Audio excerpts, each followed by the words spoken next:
Hi, everybody. First off, this podcast features adults using adult language. You've been warned. And welcome to Comic Relief Plays Dungeons & Dragons. I'm your host and Dungeon Master, Paul Foxcroft. I usually host a show called Questing Time, where I run Dungeons & Dragons games for 4 comedians. But tonight, for a change, I'll be running a Dungeons & Dragons game for 4 comedians. Only this time, we're doing it with Comic Relief. Comic Relief is a UK-based charity with the vision of a just world free from poverty. And this event is especially raising money for the Comic Relief Coronavirus Emergency Appeal. Everything we raise today will go to benefit charities around the United Kingdom that are desperately in need of support to cope with the devastating effects of the coronavirus pandemic. You'll see donation links all over the stream above me and below me now. I'm flanked by them. So if you get a chance, in addition to donating, you get to contribute to some of the narrative elements of the stream. There are some polls you can vote on that will affect what happens in the game. So if you go to comicrelief.com/DND, you can vote now and decide if you want Nish to get hurt and how badly you want him to be voted for. So yeah, nice to see a lot of people in the chat. Hi, welcome everybody. Fakes Linda Gray is here. Hi. Honk indeed. Oh, we're still honking, are we? Lots of stuff happening. Pascoe wins Best Background Award, says Mary Biscuits. Lots of very nice chat happening. Great stuff. If this is for some reason the first Dungeons & Dragons stream you've ever watched, allow me to very quickly explain what Dungeons & Dragons is. Each of the players has prepared a character that they'll be playing for the entire evening. Those characters have very specific special powers and abilities like spells or sweet archery skills. The other comedians, that's what they're doing. They'll have one character. So in a sense, it's like any film you've ever seen before, whereas I will be Dungeon Master. I play everyone and everything else. And so in the same sense, it's like any Eddie Murphy film you've ever seen. Sometimes the players will roll dice to see if they succeed at a task. These are them. High numbers are better, low numbers are worse. If they ever roll a 20 on the 20-sided die, something brilliant's happened. If they roll a 1, something terrible's happened. And that is essentially what Dungeons & Dragons is. You don't need to know the rules. I do. We'll make everything else clear. And that's pretty much it. That's what Dungeons & Dragons is. We're literally just going to play D&D. There's not a clever bit at the end where it turns out this whole thing has been about my dad. So, yeah, that's that. If you are a regular D&D player, then this is for you. We're using a slightly streamlined 5th edition rule set with a little homebrew stuff in the mix, specifically things like brutal criticals and quick attunement, that kind of thing. This is for 3 reasons. Brevity, I genuinely can't remember how grappling works. And 3, to encourage what those in the know refer to as that Pat Rothfuss bullshit. Now, let's meet our cast. First up, please welcome to the stream, Mr. Nish Kumar. Hi. Hello, Nish. What are you playing for us tonight? Hello, Paul. Hello, everyone. I'm Nish Kumar, stand-up comedian and also top legend. I will be playing as the Reverend John Butthammer, the cleric. I'm proficient with a battle axe, a hand axe, and I'm quite easy on the eye, if I don't mind myself saying. I am Sue Perkins, and I'm playing Oya Stark, which is in no way based loosely or otherwise around a well-known set of fantasy novels and affiliated HBO series. And I am a changeling, which means my special power is I can turn into anything and anybody. I was Matt Baker for 7 years. Nobody knows. But from a very canny vision mixer who I had to dispatch with a rapier. So I'm a bit killy, a little bit assassiny, and that's what I should be doing tonight. Might be shape-shifting. Nice. Sarah Pascoe, hi. Hello. Welcome to the stream. Hello, thank you for having me. My name's Sara Pascoe. I'm playing a cat person called an ataxi. It's the breed, the species of person. And so lots of my special skills are very cat-like, clawing, leaping, and being friends with the animals. Lovely stuff. And you're a ranger. You've got a pet, I believe. Yeah, and he's called Baby Wolfie, and he's a dog. Nice. So I think he has some magic stuff he can do as well, which will come in handy. That he can. Yeah. And last but not finally, Ed Gamble. Hello. Hello, Paul and everybody. I'm Ed Gamble. I will be playing a 3rd level human wizard called Blood Curdle, who he's in his 80s. His knees are ruined. He used to roadie for Motorhead, but pivoted into wizardry after Lemmy died.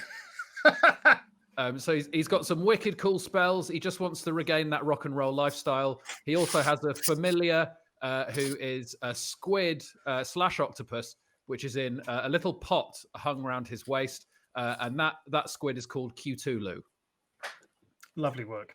That is our cast of characters. Some questions from the chat. Everybody's level 3.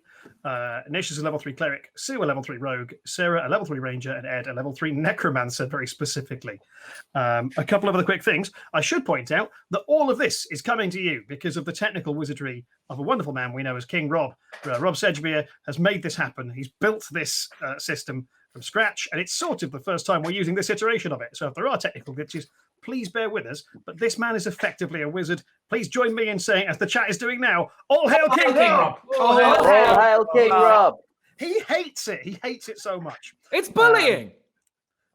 Ed, some people in the chat think that the thing you've got behind you is a death mask. Oh, no. That would fit in with my vibe. That's actually Greg Davis's face, which does look like a death mask close up. It does. That's a Taskmaster trophy because I won the series Taskmaster. Did you? Yeah. Which series was that, Ed? The last series that was on, Sue. And apologies to Nish and Sarah, who did not win any of their That's a series. bit of 2 words, Ed. People's champion. Hammer for the win. Lovely stuff. I mean, I just like that the term Greg Davies Death Mask is turning up quite a lot in the chat now. That's our hashtag. That's our hashtag for this stream. Let's really freak out Greg. Yeah. He'll Stream. love that. Get Greg will Davies love that. Death Mask trending and never explain why. People's champion John Butthammer. These are our players. Those are their characters. This is Comic Relief Plays Dungeons and Dragons. Let's get straight to the biscuits. Just to be clear, what follows is a work of fiction, and any similarities to persons living or dead is pure coincidence or satire. Please don't sue me. Friends, your characters have all been contacted by Harbin Wester, the town master of a village called Fandolin, to help out with security at their annual Fandolin Festival of Nature, a yearly celebration of the natural world, including a huge selection of foods, animals, and magical creatures. Before we get into this, I've realised a bit I've forgotten, and this is why I'm not on the panel shows. I should point out, D&D had just announced that they are matching every donation pound for pound up to our goal of 10 grand. So if you guys raise 10 grand, D&D are going to throw an extra 10 grand in on top of that, which is incredible. Wow. Also, will Ed throw the death mask in? Will he throw the death mask in? I'd rather give away my house than that trophy. Ed, there also seems to be a weird chopped off pink hand there that you've got pickled. Is that right? Yes, that was the last person that crossed me. Puce rock hand. Yeah. It's a candle. Of course it is. great. There was something else I was supposed to mention. I'm sure somebody will text me if it's important. Right, producers? The prototype. Oh my God, Sarah Pascoe's turned into a dog. I didn't think she was the Necromancer changeling. has I know, I'm really annoyed now. I just want to put that with this level of focus, I'm going to have to rapidly edit stuff out of the adventure I've written. So you guys have been hired to help out with security and take care of this festival of nature, and you've made your way to Fandolin from the city of Neverwinter. Dawn breaks like the subject of a sustained interrogation, and we find our party. We find our party full of mildly traditional adventurers. This might be really topical if Sue dies. Can I just say, it's nothing serious, but rogues are very, very susceptible to tree pollen, birch pollen in particular. They can't bear it. Famously, it's a class condition they have. Yeah. Vulnerability to birch. So someone's saying, "Oh my God, I love the lack of focus. You need to watch my regular stream on Saturday nights. This is nothing." You guys We're have the woken most up. You've been- focused ever. Shut up. You guys have been camping overnight. One day's travel out of Neverwinter. We find your characters packing the camp, waking up, ready to start the day anew. We've got Butthammer packing up the breakfast things. Silky Mooncup throwing a ball for Baby Wolf. Blood Curdle standing beneath the shadow of a tree, brooding. And Oya stood with 1 foot up on a log, looking at the distant clouds and mumbling a list of names to herself in an entirely copyright-free manner. Does anybody have any preparations you want to make before you set off on your journey? Any spells you want to cast before you start with the day? Any prayers you want to say? Is there a spell where I can be invincible for the whole thing? I'm afraid there is not. Although, if we do raise 10 grand, I'm not allowed to check my notes during fights. Um, Um, my character is a millionaire, so I'm going to fill my rucksack with £10 million before I leave. Oh, that's good. okay. Oh, do you want 10 million for your character? I think I'm going to be too busy assassinating even. Assassinating. I think it's assassinating. Assassinating. That's the one. I like to travel light though, but I appreciate the offer. Could I rub some deep heat on my knees, please? You certainly can. Thank you. Have you brought the deep heat with you? Appreciate a donation to the Church of Butthammer. Okay, you're a cleric, aren't you? So I'm going to give you a few bitcoins for the little plate that goes round at the end of your sermon. Those are as useless as real bitcoins. Yeah. All right. Having distributed bitcoins, a virtual currency in a fantasy realm. That's what the wealthy do. That's what we do. That's how we Robin Hood of D&D. That's the thing. Like I said, you're a day south of Neverwinter, and you've been resting for a couple of days. You'd be resting in Neverwinter for a couple of days. Is it Neverwinter in Neverwinter? Can I ask? It is. It is Neverwinter there, although frequently outside of the city, it's often winter. Is it because of global warming? No, it's because of a long, complicated background series of curses involving a thing called the Sundering, which I could explain, but that's like the next hour. So all you need to know is that winter is never coming. It's never, apart from if you're in the suburbs, apparently, where it's only winter. Yeah, sure. Yeah. So they sort of pushed the winter out of the main city. If you're in zone 1, Neverwinter. Yeah. Okay. So there's been a sort of winter dispersal order issued, and it's just sort of moved out. Yes. Gotcha. I'm taking notes. I'm going to take notes. Has anyone got a pen? I'm gonna, because this is much more complicated than I thought. While this is happening, Butthammer is doing a religious ritual that looks a lot like, but is not, smoking a fat joint. They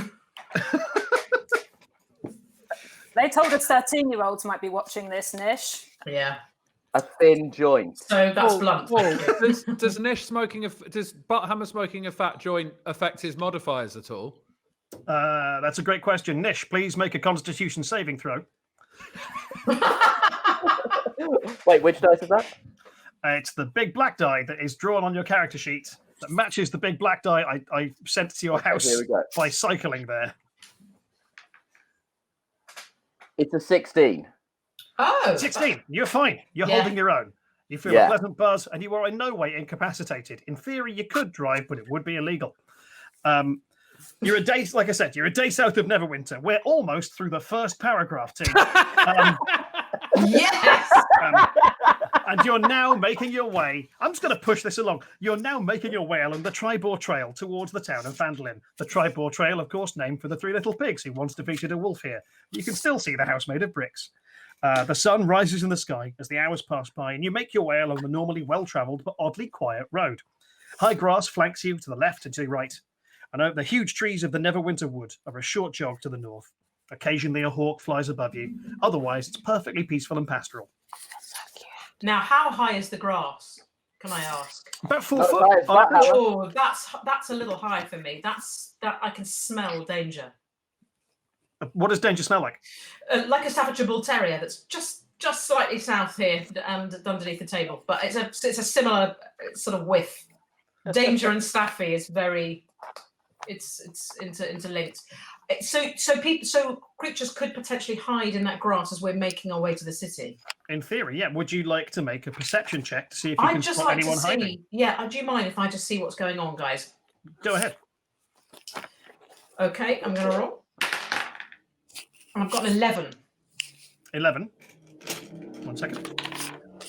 Yep, no, this looks perfectly safe. You can see no indications of danger. What you can see, as your party crests a hill, down ahead of you, the road sort of runs downhill. You can see a bridge in the middle distance over a little river. And on that bridge, there is a small group, 3 humanoid forms clustered on this side of the bridge, chatting amongst themselves and sharing a drink from a big bottle.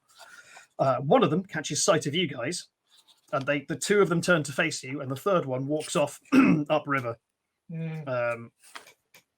You're still some distance away, so you're at that distance where you can wave at a friend but not converse.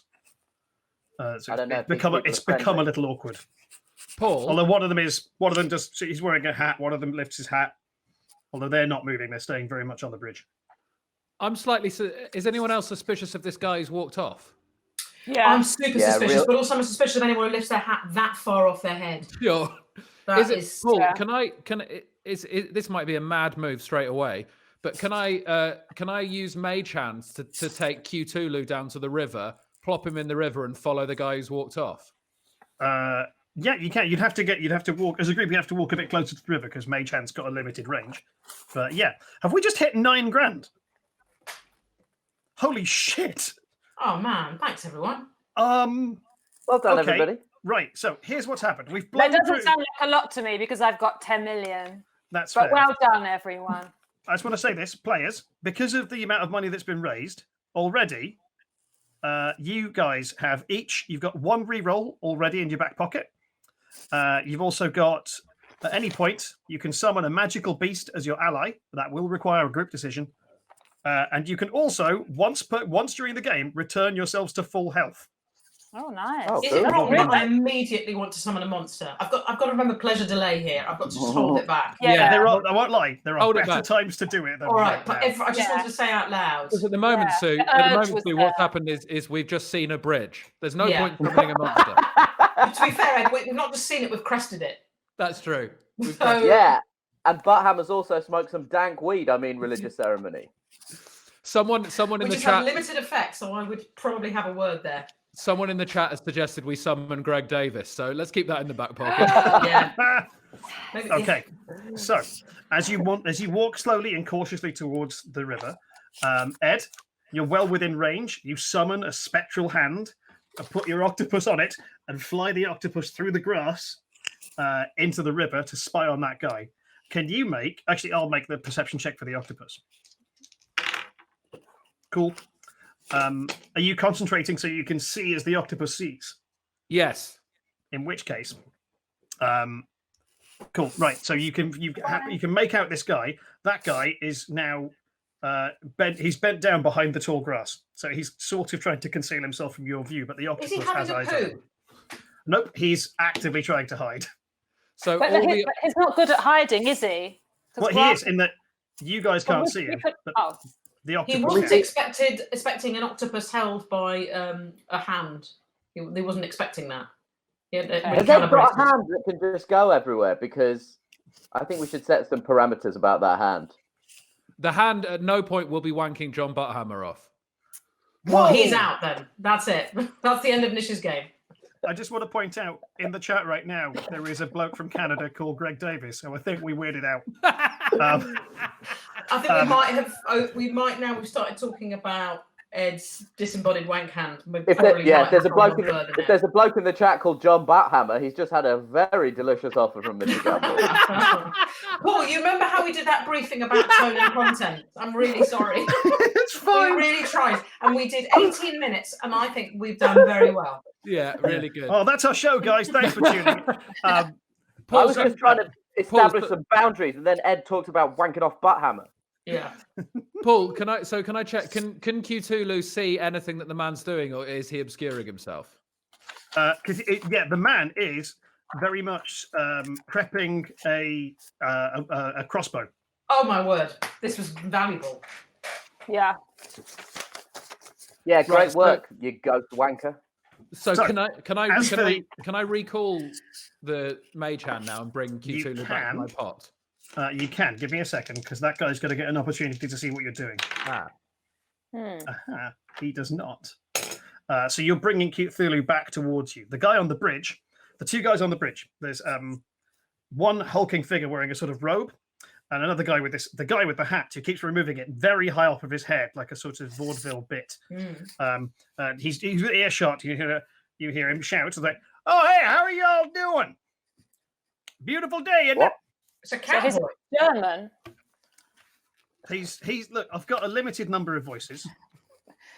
So, but was he supposed to have that voice? Was that Yeah, intentional? that's his voice. Okay. That's an intentional choice. Paul, Okay. sorry to cut in, but a lot of messages now saying we've hit 10K. Oh, Christ. Ah, Right, so, well, now what we've established there, by being charitable, which is ostensibly a good thing, these fights are going to be absolute fucking shit shows. Oh, really? Okay. so we've gone up. We've crested a hill. We've crested a bridge. And We've come up with Kenny Rogers is there, and a man with extraordinarily long hands who's taking his hat off, and a man who's crouched with a crossbow. Yes. Mm. I mean, and I'm inclined not to trust the two remaining, bearing in mind they're mates with the crouching crossbow dude. Yep. Can each of you now make a perception check? You can have advantage on this because you already know to be suspicious, Yeah. which is you roll two of the black d20s and you keep the best one. Add your perception stat to it. Oh, yes. Yeah. 20, Natural baby. 20, Ed. Natural 20. Hot damn, I that's got- off.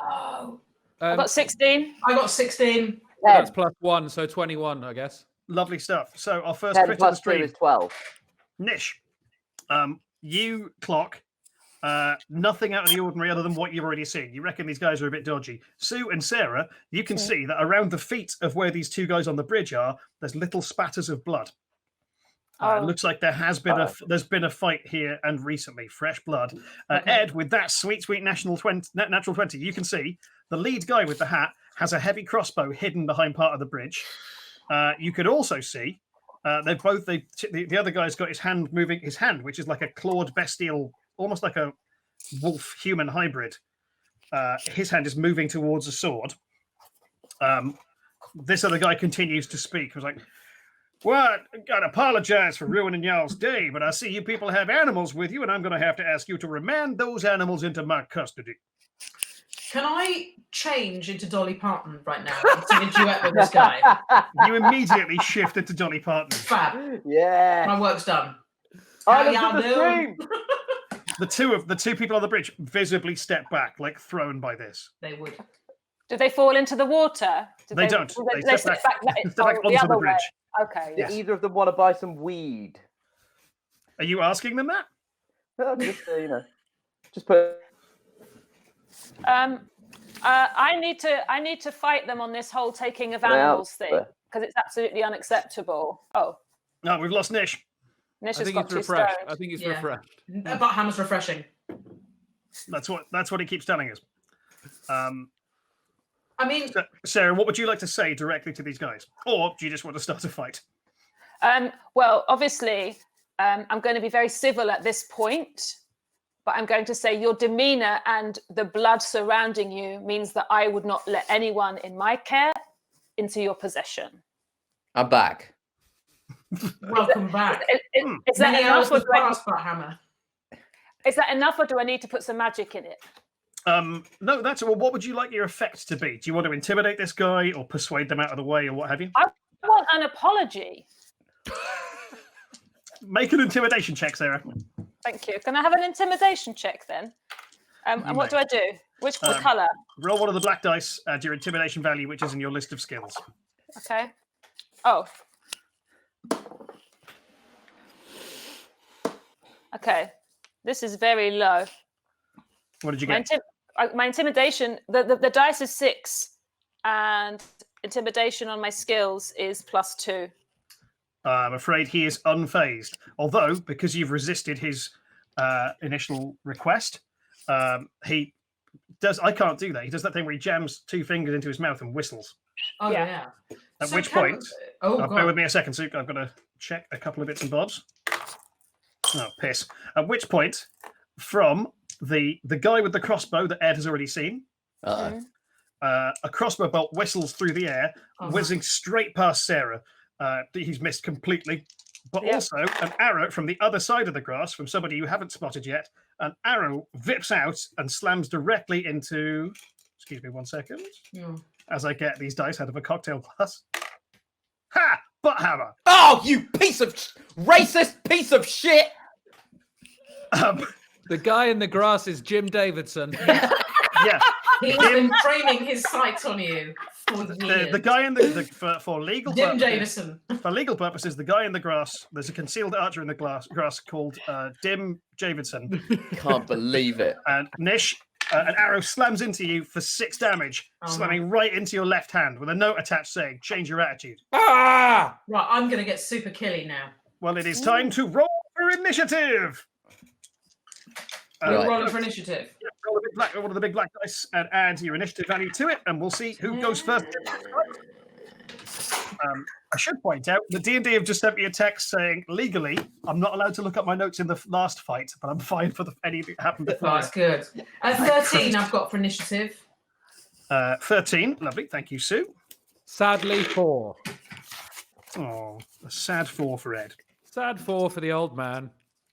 Yeah, but you can detach your hand and put an octopus on the end of it and track through That's grass brilliant. to see a man crouching with a crossbow. Which dice do I roll for initiative? The black one. There's a little drawing of it next to the word initiative. Sarah, what did you get? Oh, I didn't know I had to do it. Yeah. Oh, hello, everyone. It's 18 from the Stoned Cleric. Hey, what's Plus that? what, Nish? Add on your thing. Add on your initiative. Whoa, holy shit, we're at 11 grand, guys. Oh, man, that's amazing. We've now pretty extended good. the goal to 20 grand. The stream, why not suggest to D&D what our future stretch goals could be? Because I didn't think we'd do this well. Hey, you Just can come suggest them to D&D. My As initiative is -1, and that is only because I've been smoking some of my special herbal religious stuff. And Sarah, what did you get? 17. So mine is 10. 10. Cool. That's 10 for Sarah. Okay, well then, Nish, Yeah. you're up first. Yes, So butt you've hammer got- time. Never you've got- upset a wasted clergyman. Just to be clear, directly ahead of you, there's Kenny Rogers. Oh, yeah. And as the fight starts, this beast throws this cloak off of it. It is a gnoll, which is sort of half hyena, half person, with this incredibly sharp row of jagged teeth, Oh, glowing yellow eyes, just like all blood dripping out of its mouth. It looks like it's been eating someone earlier on. Awful bit of business. And it to your used to left- host a snooker-based game show in the 90s. To your left, yeah, it's the John Virgo, the gnoll. Yeah, I knew To it. your left is Dim Davidson, and to your right is the crossbow guy that Ed spotted. What do you want to do? Wait, who's nearest me? For argument's sake, let's say Dim Davidson. Dim Davidson. I'm going to use the Sacred Flame. Nice. What are you shouting to invoke the power of your god? Who is your god, by the way? My god's name, who, let me tell you, is quite the god, is Timora, the goddess of luck and good fortune. Sweet. She's chaotic good, not unlike yours, Butthammer. It's not a phrase. Lovely stuff. So, Sacred Flame, Dim Davidson needs to roll to dodge out of the way of that, if I'm right. Which he does not, unless a 3 does it for you. So, you reach your hand out, invoke the power of Timora, and set Dim Davidson alight in a field full of dry grass. Would you roll your damage, please, which I think is a 1d8, the green guys. It is. Oh dear. It's a fresh 8. Sweet. 8 out of 8, baby. In which case, I think... Uh-oh, this has not gone well. Here we are. Yeah, Dim Davidson rolls around on the floor, screaming, shouting a bunch of reactionary stuff.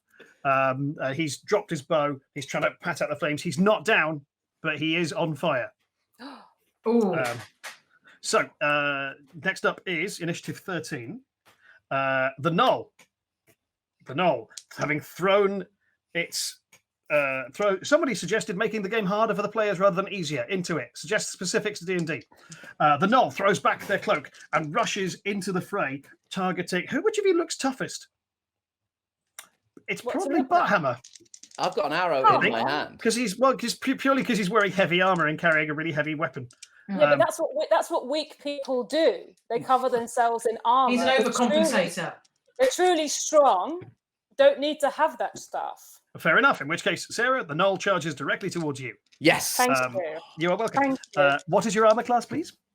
Oh, hello. I'm probably really low because I'm just basically a yogi. You're a Uh, rich, so you're a if, rich if you get done, I will adopt your dog, your spirit animal. This is what he likes to do. He likes to growl at other dogs that are out for their walk. That's what he's doing now. Lovely So stuff. he gets jealous. So my armor Mhm. Where 16. would that be? There. Where would it be? Under the picture. Inventory? Under the picture. Oh, armor class 16. 16. Yeah. Lovely. So the knoll swings at you with its short sword, missing very closely, getting a 15. That misses, and then attempts to bite you, which does hit. Okay. Oh, It clamps its Okay. jaws, horrible jaws, around your left arm, Where for the argument's left sake, arm? doing Okay. 6 damage, just Ooh. tearing the flesh, almost spraining your wrist. Okay. There was talk earlier on of like a returning to full health thing coming if we pass £10,000. Yeah. Yeah, you've got that in your back pocket. You've got it in your back pocket. Next up, initiative 13, Sue. I'd like to apply some acrobatics here. Feel oh, free.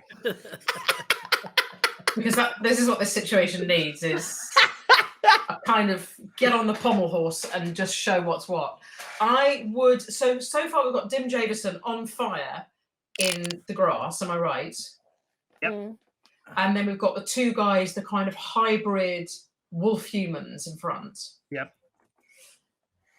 I think I'm going to have to finish Dim Javison off. yeah, boy. That's fair. What I'm going to do is I'm going to do a backflip Mhm. and over him. Yeah. And then I'm going to use, I think, the crowbar to finish him off. Jesus Christ. Okay, great. So, Sue, I would love you. It's not, but to be fair, the backflip won't give you any particular advantage. It will just look sick. So I'm not going to make you roll for it. No, But I it was want you- just it's describe- a performance piece. You rush through the cornfield, dropping down at the cornfield, the field of grass, dropping down out of like a line of sight for a second. Backflip. Davidson's looking around. He doesn't know exactly where you are. He can't see you, right? And then you just rise up out of the grass behind him with a crowbar in your right hand. You say something to him before he dies. What is it? I think, what would I say to him? Yeah. How do you like these apples? I think probably should be the last thing. Yes. Okay. How do you Respect. like them apples? Maybe. To, Bear, to- bear- to- bear in to- mind, to- I hope everyone's remembered that Sue still looks like Dolly Parton. Yeah. Yes. So In which case, that I would that say, comes out in Dolly Parton's I would voice. say DRVORCE, and then basically crowbar. Lovely. Would you make an attack roll? Well, same stats as your rapier. I'm Make just an going to attack roll refresh at because I've lost advantage 2 people. because he's yet to act this turn, and you're an assassin. Okay, what 15? That is very much a hit. Your damage is 1 green one and 2 orange ones because you get your Lovely. sneak attack bonus to this. 1 green one. Oh dear, 7. Yep. And the orange one, I've got a 6. And another orange one. And another orange one for you, my lovely. Another 6. You decapitate him with a crowbar from the side. This is so. You smash Once him again, through there's the some neck. 13-year-olds watching. Bear in mind, I'm just very sorry. So This the is head has awesome. come off with the crowbar. Yes, the head has Okay. come off, and ironically, in his right hand, he had his bow, and in his left hand was an apple, which spirals up away from his dead body, and you catch it, bite into it, and then go, "I like these apples a great deal," and then just throw the apple into his neck. Next up is Kenny Rogers, who is grabbing his crossbow, rather, and he's going to try and shoot at the wizard because he does not trust wizards. Ooh, First death to Sue, first kill to Sue there, by the way. The stream is Very good. well done. Ed, what's your armor Respect. class? Beg your pardon? Armor class, please. Armor class is, it's not good, 12. Will a natural 20 hit? I think it will. So for those of you in the stream, I know the rules for crits are better in D&D 5th edition, but for us it's quicker. On a crit, we're just doubling hits. So heavy crossbow. That's a D10, friends. Oh. Okay, so that's 4 plus 2. Ed, Yes? a huge chunk of wood flies out of this heavy crossbow, screaming through the air, and slams Bloodcurdle in the chest for 12 damage. Oh, Jesus. Blood That is curdle. gonna sting So I just take that off my hit points, off your hit right? points. Oh yes, dear, you do. that's halved my hit points. That seems reasonable. Do I not get a right to reply? You do on your turn. What are you going to do? Write him a note. Come on, Yeah. wizard. Sarah, Yeah. you're up. You're up. Okay. Blood Okay. curdles gasping for breath next to you. Yeah. And Aurea has committed what could only be described as a war crime. Yeah. What is this octopus still floating around? Yeah, the octopus is still floating around on the mage hand, making And its so- way back to the wizard. So I'm wondering if I can make friends with the octopus to find out how many other enemies there are around. You don't have to. You have a little baby Wolfie. Oh yeah, baby Wolfie. Yep. Can he let us know what we're kind of dealing with in terms of, because these are just the people that we can see, and there was one other person I think Yes. hiding that we didn't know about. Make an animal handling check. Me or you? You are doing it. Oh, okay. How will I do that then? Roll one of the D20, one of the black dice, and add it to your animal handling skill, which is top left of your skills list. Okay, well, we're talking 17 off the dice, so we're Cool. already pretty high. And then animal handling is +4. Brilliant. So you look down at Wolfie and go, how many of them are there? Wolfie sniffs the air, looks back at you, and barks 3 times. One for the gnoll, one for the guy who just shot Ed, and one for the guy with the crossbow who was hiding. Okay. Is there a spell I can do to tell him he's a very good boy? You can simply do that verbally. You are a very good boy. I love, by the way, that you've decided to have as part of your costume a dog. Yeah, I think it's him really. He just loves show business. I should actually have endowed him as baby Wolfie rather than this imaginary space over there. At the same time. I was literally holding a dog, like, oh, good boy. So would you like to make an attack or cast a spell this round? I'd like to cast a spell because is there one where everyone is non-violent? Is there one we could all be more intellectual about our differences? You could cure wounds. You could cast cure wounds on the wizard. Yeah, I'll cure I his think wounds. he'd dig that. Oh, yeah. I'd cure his wounds. Will it also cure my left arm, or is it only for him? Only for him. Only one target, Okay. I'm afraid. Yeah, okay, just for him is fine. Thanks, mate. Okay. No worries. You place your hand on the wizard's face and cast a spell. Radiant light pulsing through your hand and directly into his brain. And Ed, you regain. Oh, that's actually pretty good. 10 wounds. You get 10 hits back. Oh, Oh, wow. sweet. Ah, that's great. Yeah. Right. 12 grand, guys. 12 grand. Hey! Thank you. Thank you all so much Thanks, for everyone. donating. Thank you. There's a lot of stuff happening on the chat about how if it reaches 15k, I have to only speak in questions, which I'm somewhat concerned about. It's only legal if it turns up on the graph of how much money we've made. As far as I'm concerned, that's the rule. Is it? It's tops off for 100k, right? Yeah, it stops off for 100k. No. Someone told me 15. Yeah, That's what I agreed to. Suddenly the donations just dry up. We hit a ceiling at 12. So, what was I going to say? That's Sarah's go. Next up is Ed Gamble. I mean, Ed Blood Gamble. Curdle. It's Bloodcurdle to bring the thunder. Right. I was They're going to right. try and get to cover, but now Sarah has graciously given me some of those hit points back. Who have we got left to have a go at, Paul? There is still the John Virgo, the Knoll. Dim Davidson is dead. Yeah. Kenny Rogers on the bridge with the crossbow is still very alive. And there's the guy hiding in the long grass who has yet to act. I think I'm gonna go with Kenny Rogers. If he's very alive, I feel like we should chip away at that bad boy. Yeah. I'm gonna cast Chill Touch, please. Because how far away are we? You're about 60 feet. You're well within range of Chill Touch. Okay. Then Chill Touch. Chill Touch it is. Thank you. I'll roll for that, shall I? Yes, please. Oh boy. What did you get? From one end of the scale to the other. Is that a natural one? It's a natural one. Oh no! So- Would you like to use your banked reroll this early in the show? Yes, I would, because that is embarrassing otherwise. I've just been hit by an arrow and then rolled a natural one. This is not doing great guns for the... Hit by an arrow and then freeze your own face. Yeah, the elderly community are not coming out of this well. So I'm gonna use my banked reroll. Thank you. Cool. Right. Reroll that die. Come on. Oh shit! Natural 20! Yeah, boy! +5. +5. That is a hit. You have hit this guy super hard. Roll your damage, Ed, and then double that damage. Okay. Damage is the 8, yes. Yep. Oh, fuck, 1. Ah. Oh, you old man. I love that Blood Curdle screams that at himself. Yeah. Oh, you old man! So this spectral skeletal hand fires out of Blood Curdle, looking incredibly threatening, and just lightly pats the guy on the nose, causing his nose to go slightly colder. I only roll 1s or 20s. Nice. Well, it's now the guy crouching down in the long grasses go. That is a 1, and I don't have any rerolls banked. Okay, fine.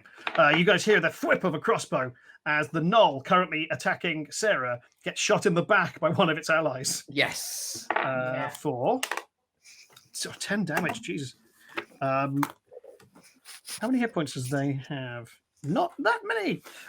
Cool. So next up, we're back to the top of initiative. It is one more time. It's me having turned over the piece of paper with the initiative on it.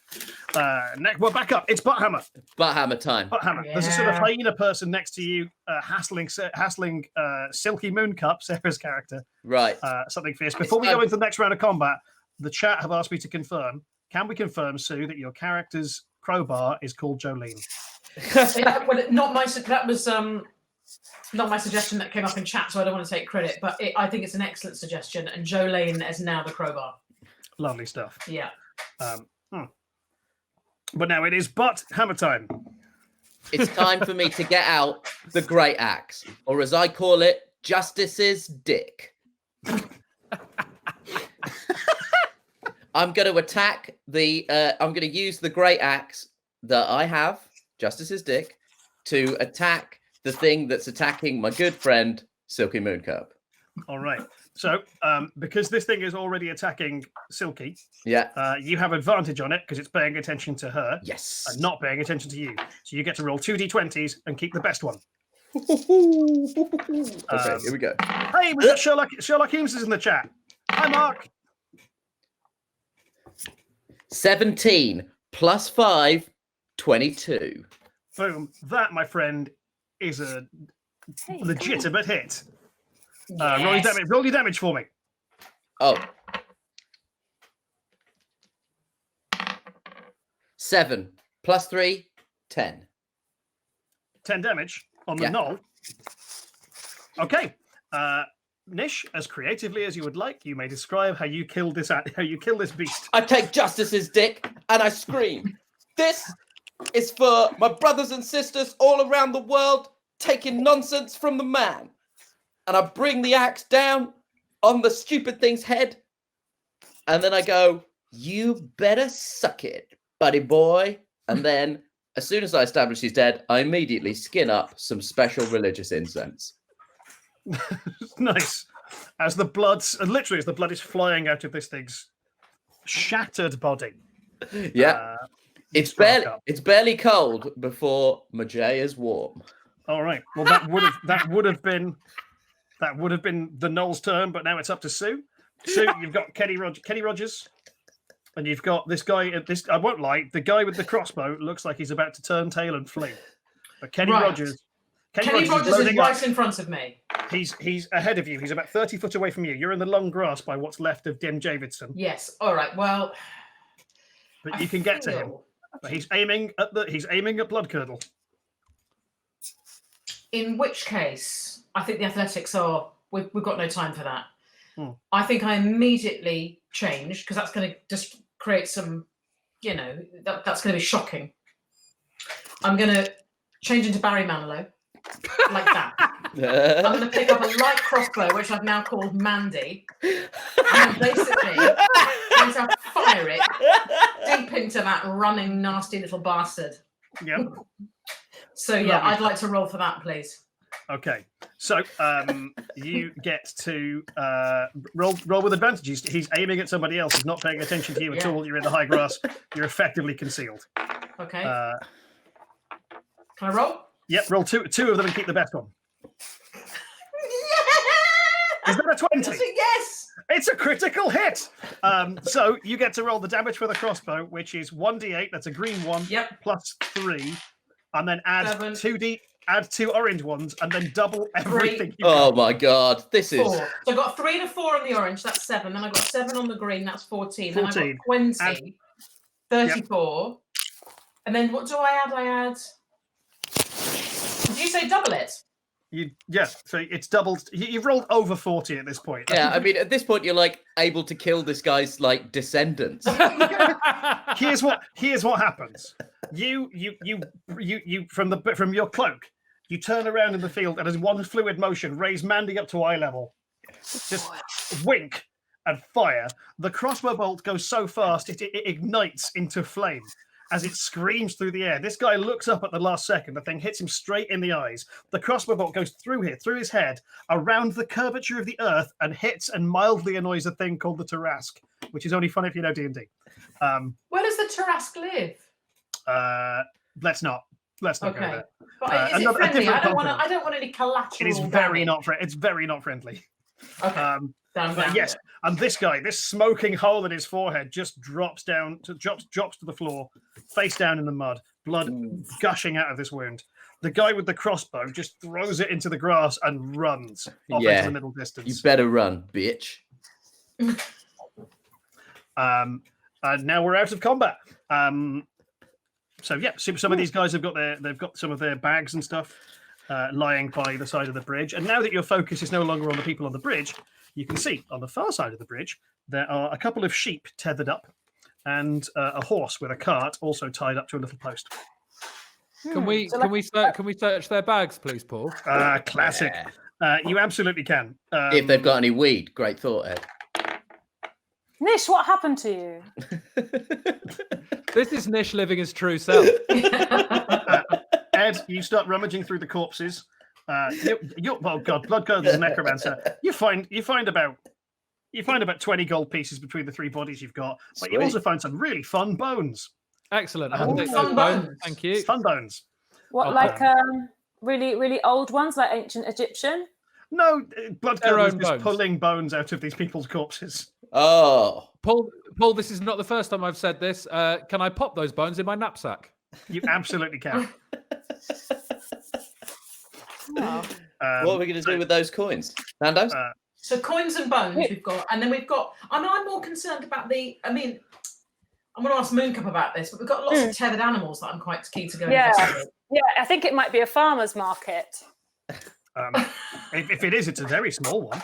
Yeah, some of them are small regionally. That's fair. I'm not judging. Yeah, they're still good.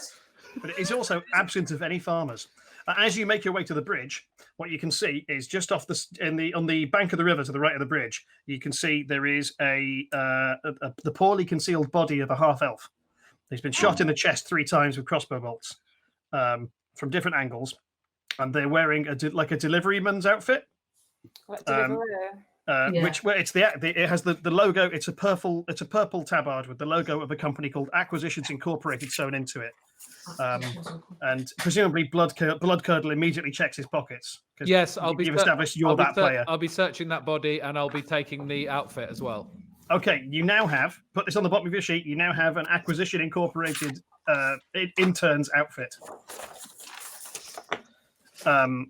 Also, you have a promissory note for 1 year's wages signed by CEO Omindran.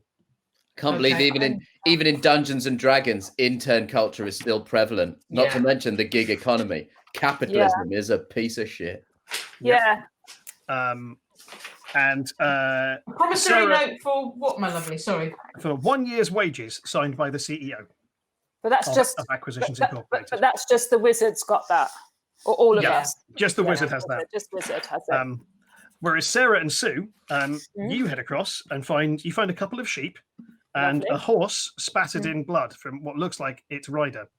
In the back of the cart, with it, nothing's concealed, you find 2 potions of greater healing, 45 gold pieces, a bag and an interestingly sewn bag.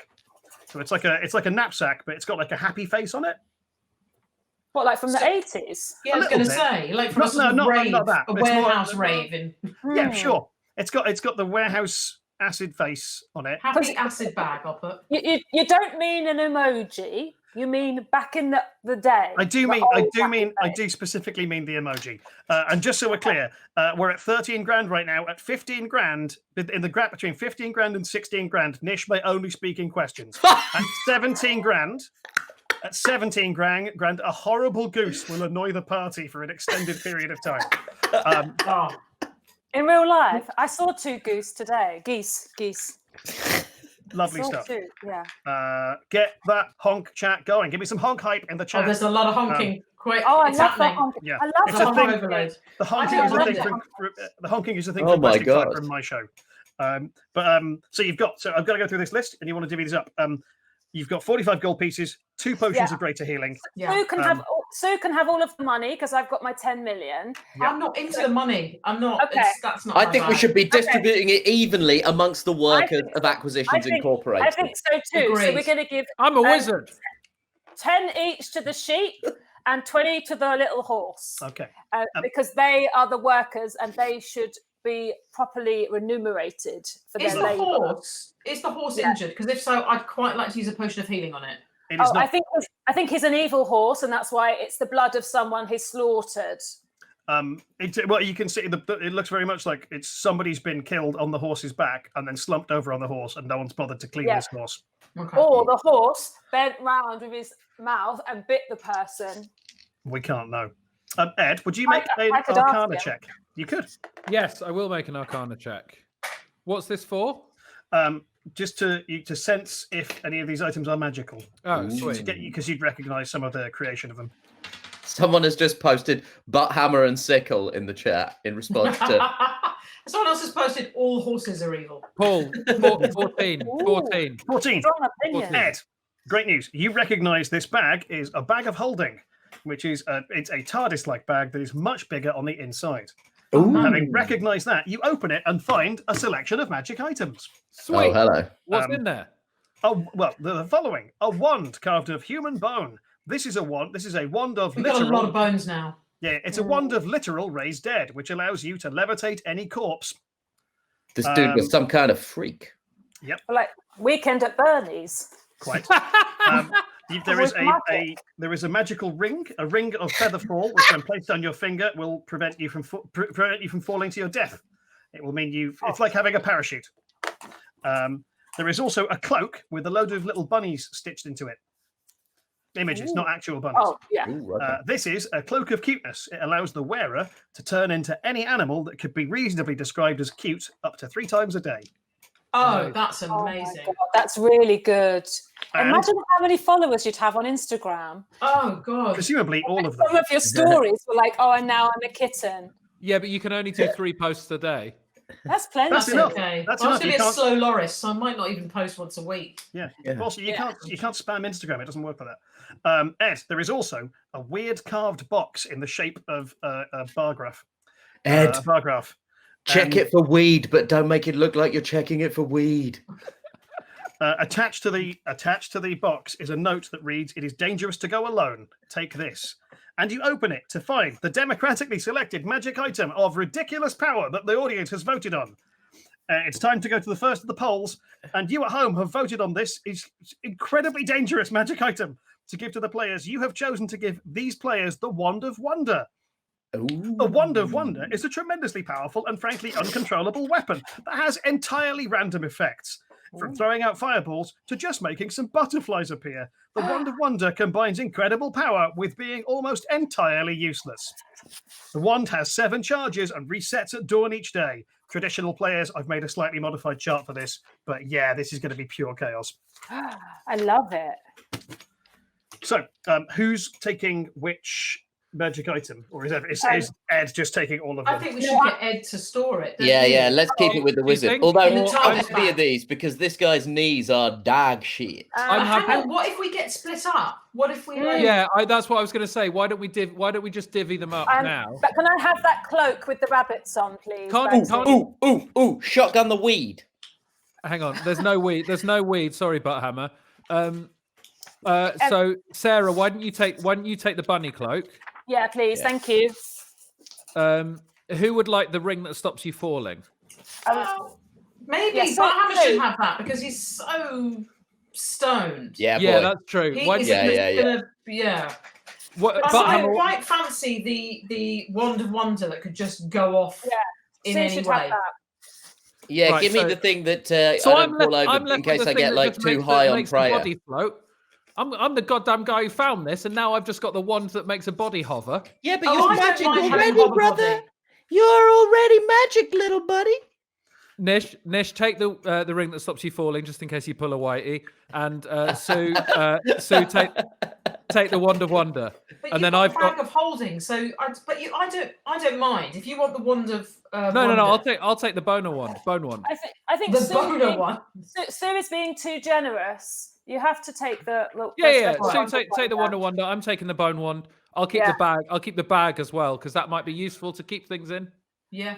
Oh yeah. That's right. Yeah. I don't want on that the inside. ugly bag. Paul, how big is the bag? Can it legitimately fit anything in?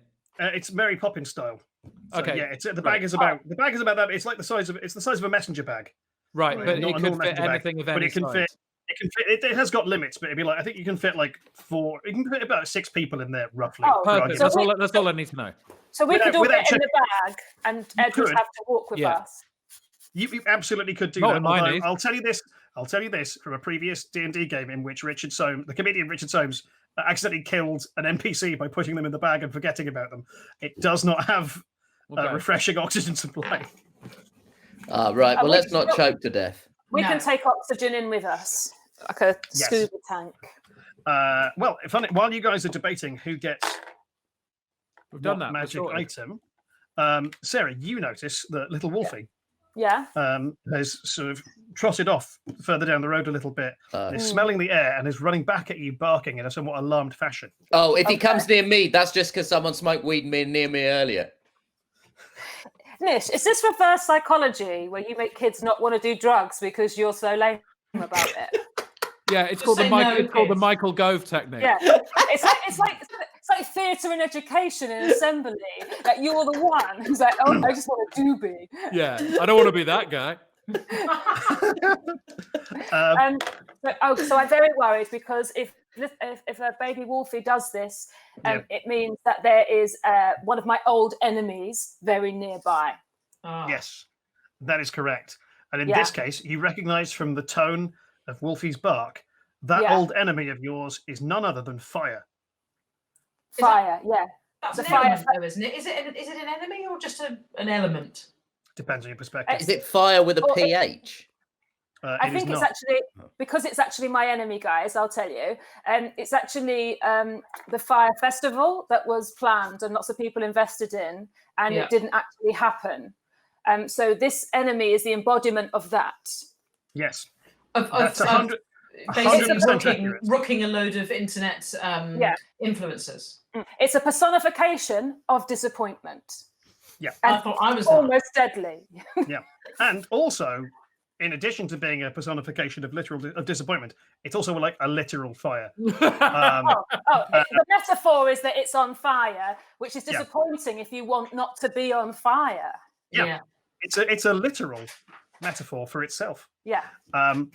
So as you can see, plumes of black smoke reaching up beyond the horizon, and as you rush towards rush further down, you turn a corner in the road, look beyond some trees, and you can see ahead of you the town of Phandalin is burning, and that is a reasonable enough place to take our first interval in under an hour, which is exciting. We're on track for not running grotesquely over.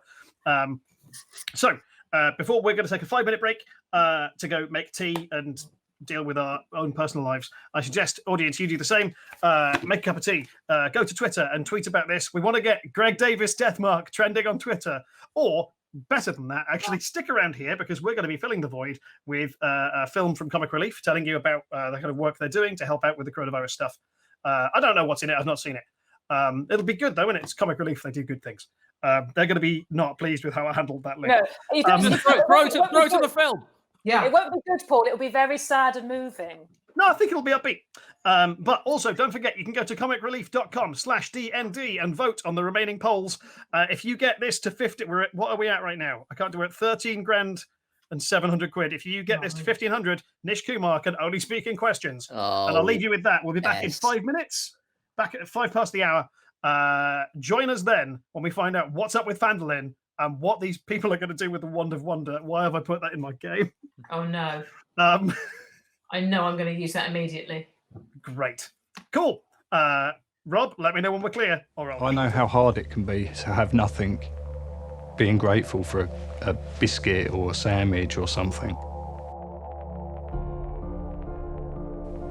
I'm a single parent. My daughter used to say to me she was hungry, and you've got to try and explain to a 5-year-old that there isn't anything in the cupboards are empty.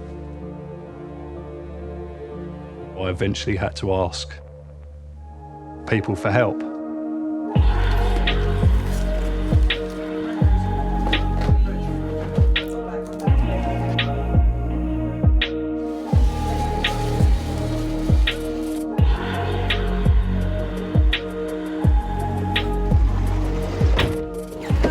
Hello, Natalie. I really enjoy giving back. We've seen the reactions of people's faces when you turn up with a tray of whatever it may be. It's a great feeling.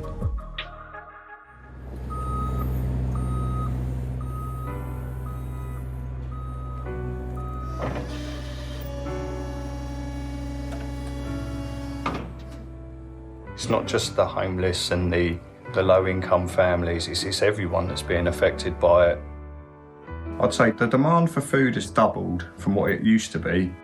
We've got all these pallets here that have come from suppliers' donations. These were all public donations. That's my manager, Emily, there. He's just about to drag in some of these pallets here, all ready to be put on our system, booked in, ready to go out to all the charities.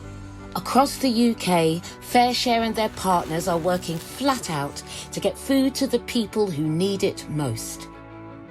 If you want to help, this is the moment. People need food. They need the help now more than ever. That's why I continue to keep coming in every single day, doing what I can.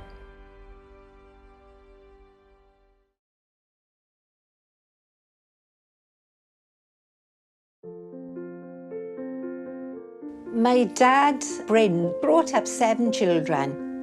So there was never a time when there wasn't children running around the house. After we lost my mother, things changed for him. And because of him being oxygen dependent, he can't go out and do the things he used to do. Hello, everybody. Hello. For Bryn and others like him who can't get out so easily anymore, there's a project that brings the outside world to them. He was on his own, so I decided to go and talk to him.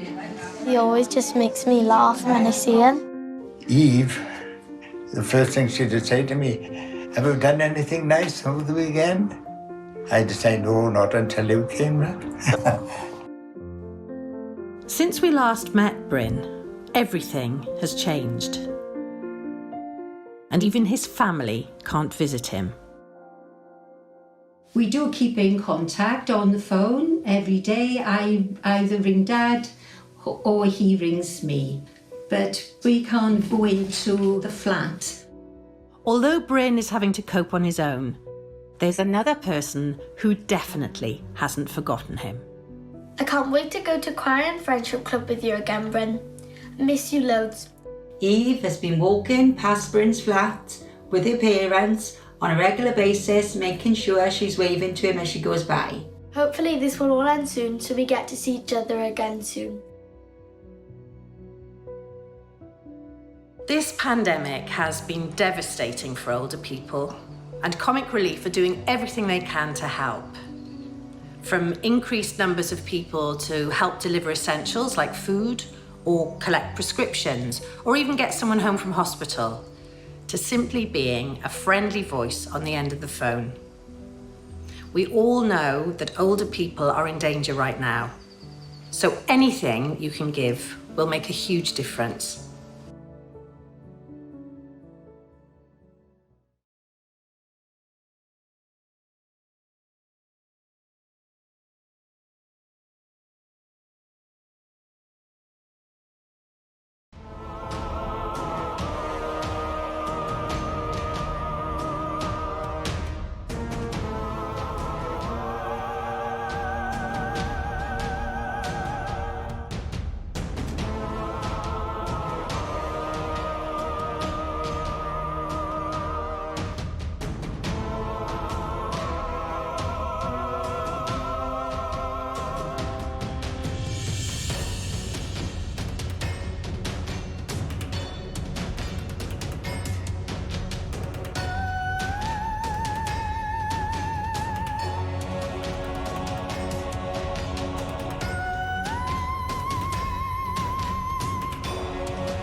We're back, I assume. I'm wearing a cloak. Sue's wearing a luchador mask, and Sarah has exquisite hair.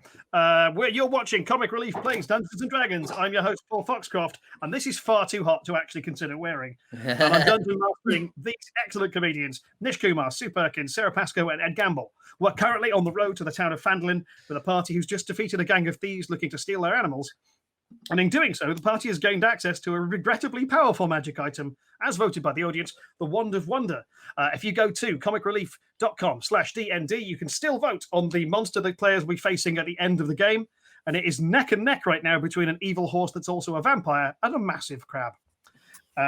So, as we were, I am going to remove this because this cape is absurdly hot. Paul, is there a piece of information you need to clarify for the viewers? There Do we need is. a recap? We have hit 15 grand, which means Nish, until we hit 17 grand, may only speak in the form of question. I wonder how this is going to go. As you progress into the late afternoon, Baby Wolfie has become agitated and is leading you towards Phandalin, following the trails of smoke and the smell of destruction. You crest a hill, and as you look down, you see the town is burning. People are firefighting and panicking, running between different buildings in flurries of action. You bolt down the hill and into the town, making your way to the town square. Several of the smaller fires are under control, but you can see that the Stone Hill Inn in the middle of town is thoroughly ablaze. A chain of people have formed, passing buckets of water from the well to the front of the pub. But as you arrive in the middle of the town, can you all make perception checks, please? 17. 8, Thank you, Sue. Add your perception to it, Sue. 4, 12. 0. 11. 17. What's 16 plus 2? 18, Fredo. So, Sue and Nish, you hear from inside the pub the soft crying of a child coming from the first floor. Okay, that needs to. Oh. Should we investigate the crying of a child? Yes. Does anybody have a potion of healing to hand in case? Yes, you do, because we got it from the bag before. Fab. I've got that. So I'm just think if there's anything stealthily I need to do. I think we could just go and find out without employing stealth. Can I just say I am really, really regretting the heat of this Lucha Libre mask now. Yeah. And I'm wondering, I don't want to break character, but I actually am really in a state right now. And also I'm getting hives quite badly. I would suggest this. As your character is a changeling, why does she not just shift her form from a lucha libre to, say, a popular TV host and comedian? You know, some there we go.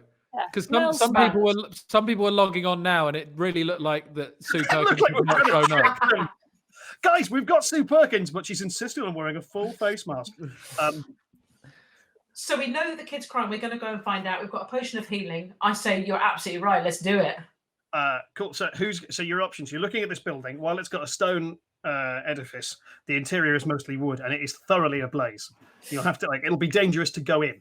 Can I, instead of going normal way through and up the stairs, is there any way, bearing in mind I'm deeply acrobatic, that I could sort of leap, take a running jump, and leap through that top window? Oh, yeah, you probably could. Actually, if somebody else gives you a boost. Butthammer's given me a boost.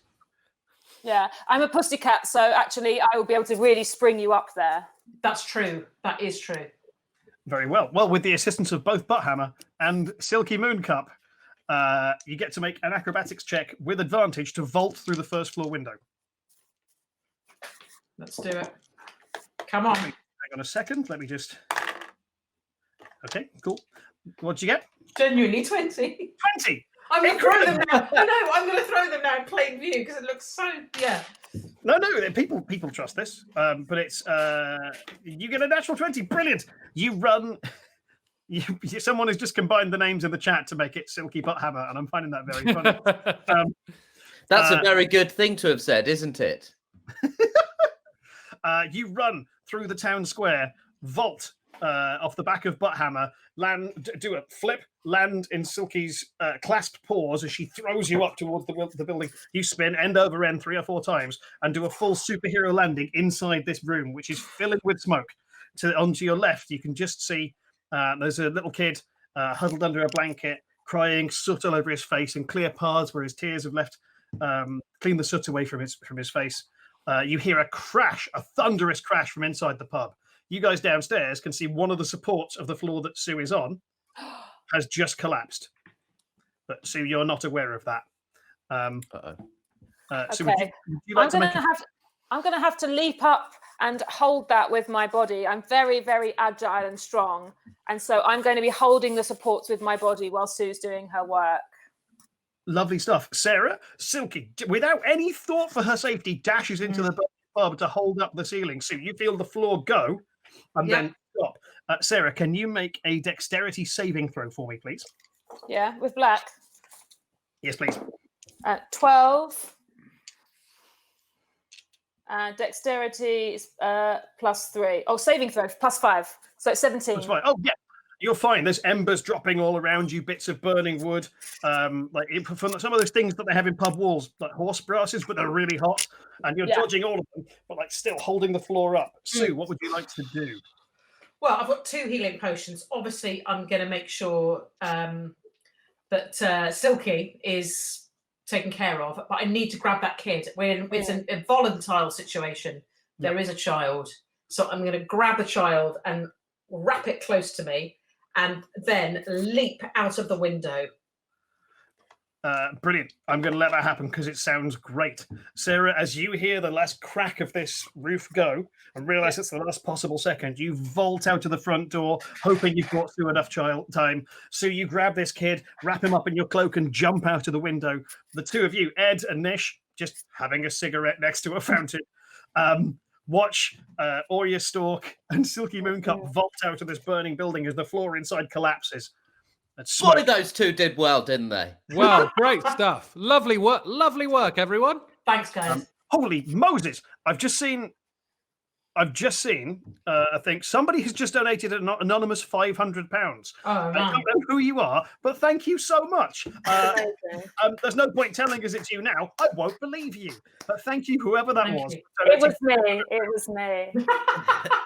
You're known for it. You're known for it. Nish, also, I haven't noticed you speaking in any questions. Yeah. He's been doing it. He's been very good. Have you not noticed that Nish has been significantly less disruptive for the last 10 minutes? Paul, would you not say that every single thing I've said since the donation reached £15,000 constituted a question? I would absolutely confirm that is the case. Oh, in fact, you were so good at it. I didn't notice. Would you like to suck it, Pascoe? No. And so, no, mate. Sue, as you take care of this little kid in the town square, the fire is the pub has been largely destroyed, but the fire is brought under control, and no other buildings are threatened. And as you stand up with the kid, who runs off to go and find his parents, the entire town raises its voice in cheer. And as you can look around, you can see there's a number of banners advertising the Nature Festival, but several of them are tattered. Some of them are burning. A couple of stalls have been smashed. There's a sort of makeshift stage that's been set fire to in the middle of the town. And you're approached by a gentleman with huge sideburns, his face covered in soot and sweat. I expect you're the folks we'd hired to help with security at the festival. I mean, you're early, but not nearly early enough, I'm afraid. Hey, what's up with your sideburns, brother? Oh, they're very large. It's a medical condition. I'd thank you to not mention it. My name is Harbin Wester. I'm the town master here at Fandolin. I'm afraid to say all the animals have been stolen. About 2 hours ago, a gang of bandits rode into the town, accompanied by a carriage covered in tiger print. I'd always thought he was a myth. I'd heard the stories about a sorcerer so obsessed with completing his own zoo that he wouldn't die and became an undead husk of a man, barely more than a skeleton. A man they only know as Joe Necrotic. Oh, that's work. That's work. I'm absurdly proud of that. Yeah, just let that linger. Paul, is this the pun that you came up with earlier, which meant you had to rewrite the rest of the whole thing? Yes, it is. Yeah. Well, I just say that silence meant it was worth it. That necessitated an entire rewrite of this show. Oh my God. And that explains why he left the sheep and the horse, though, that they don't have any place in his zoo. So they're the only animals that are left, the kind of non-exotic ones, which is so rude. Really rude. He took all the animals from the town. Him and his men, I should say, took all the animals from the town. Which, I mean, to be fair, wasn't a lot. It was a couple of dogs, a prize-winning cow, and the headliner of a festival. We had an owl bear for people to come and meet. Part owl, part bear. We've never asked where they come from or how they're made. But you don't need to. Just revel in the magnificence. Don't question it. Just their parents' life. So it's basically a big furry creature that can shit on the wing. Yes, effectively. Imagine a bear with the face of an owl and the claws of an owl on its hands. Can he still turn his head all the way round? Yes. Oh, this is amazing. Yeah. Just to be clear. We need to find him because I want to meet him. I would dearly love for you folks to help us get those animals back. The owl bear is only a baby. He's only a year old. He's sort of a town mascot. He just lives here. He's called Hootie Friend. And people's dogs have been taken. And a prize-winning cow. Yeah, that's out of order. Yeah. I don't want to scare you, but I'm going to go flipping mental. That's fair. These people. Also, there was a bloke here who had they also stole a rodent. There was some idiot with a rodent here. He stole that as well. That bloke ran off. Useless. What do you mean? There was a guy there with a Someone stole a rat. Stole the rodent. Is this basically a long-winded prequel to a pun that will be made clear in about half an hour? No, this is another complicated and deep reference to a thing that I don't expect the four of you to get. It's for the stream. Understood. Well, look, we can afford to pay you a little bit from the town coffers. We'll give you 50 gold pieces now and 100 when you get back if you'll only return our animals to us. Guys, yeah, I knew this was going to happen. Sarah's about to say she doesn't want any money. I don't want any money. I will take the money. No, we'll do this. We'll return your animals, and all we will accept is your gratitude. Do you have any weed? No, I've made some fudge. It's vegan. Paul, can I smoke it? Paul, can I use Mage Hand to take the purse anyway without Sarah noticing? I want you to make a sleight of hand check, and this is weird. I want you to make it with it's going to be your intelligence +2 to use Mage Hand to do thievery. Intelligence +2. Yeah. Oh, so my intelligence. So roll and then add my intelligence modifier and then add 2. Yes, effectively. So 17 +3, so 20 +2, 22. 22. Yeah, okay, cool. You have absolutely lifted 150 gold pieces and a bag of vegan fudge off of this man, and no one is any the wiser. Whoa. Although, can I just say, Sarah looks furious. But about something different. I don't know. I'm furious about the people who stole these people's animals. And Ed, can I have some fudge? Sarah, it's now so dark where you are. This looks like a sort of documentary about a troll that's had a crime committed against it. I know. I'm going to turn the light on. While Sarah adjusts lighting. Ed, please, may I have some fudge? Fudge. Can I give Nish? Address him by his character's name. Oh, I do apologise. Skullbanger. Please, may I have some fudge? I don't have any fudge. I don't know what you're talking about.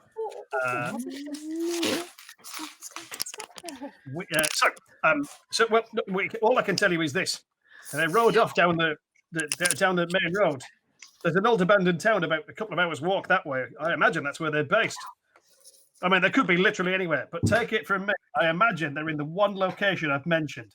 Well, we're going to view that with critical, distance, to be honest. I mean, I'm not going to just...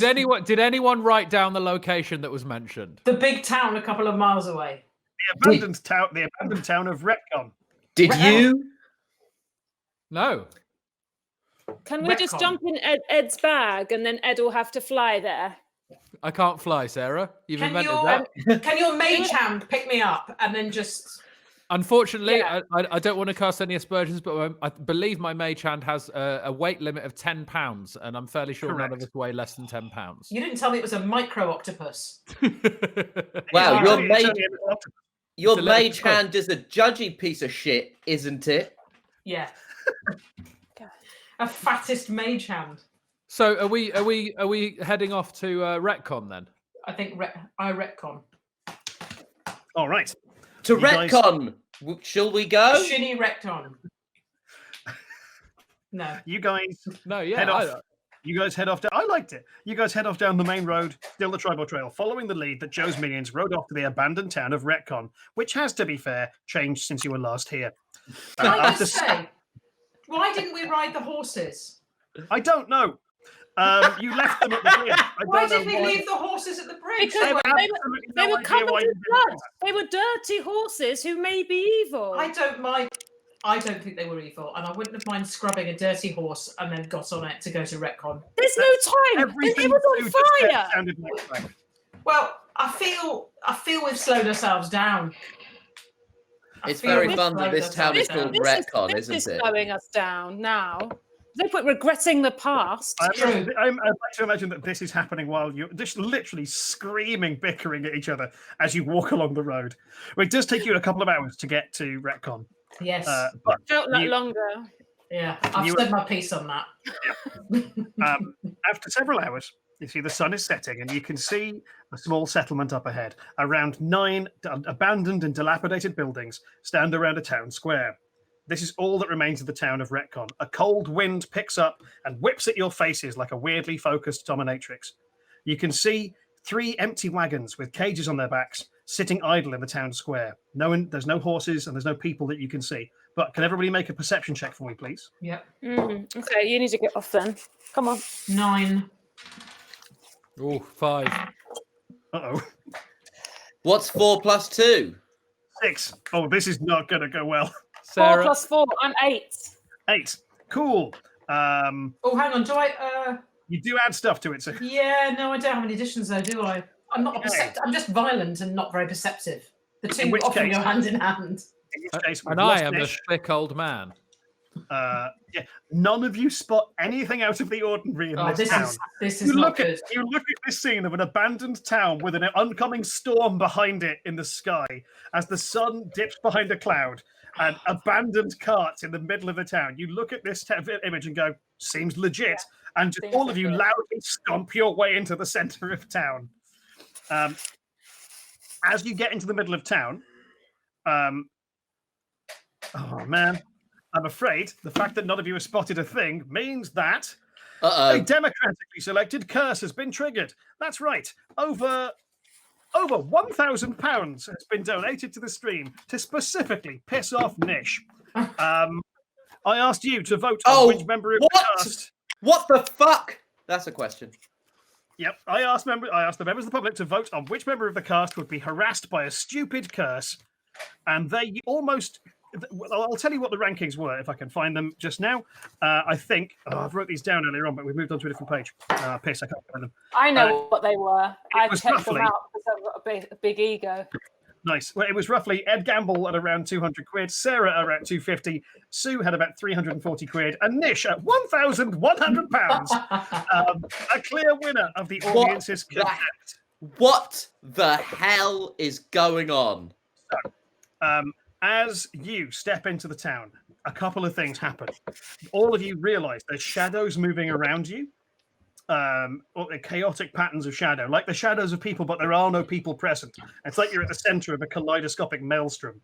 Then, in a flash of light, Butthammer,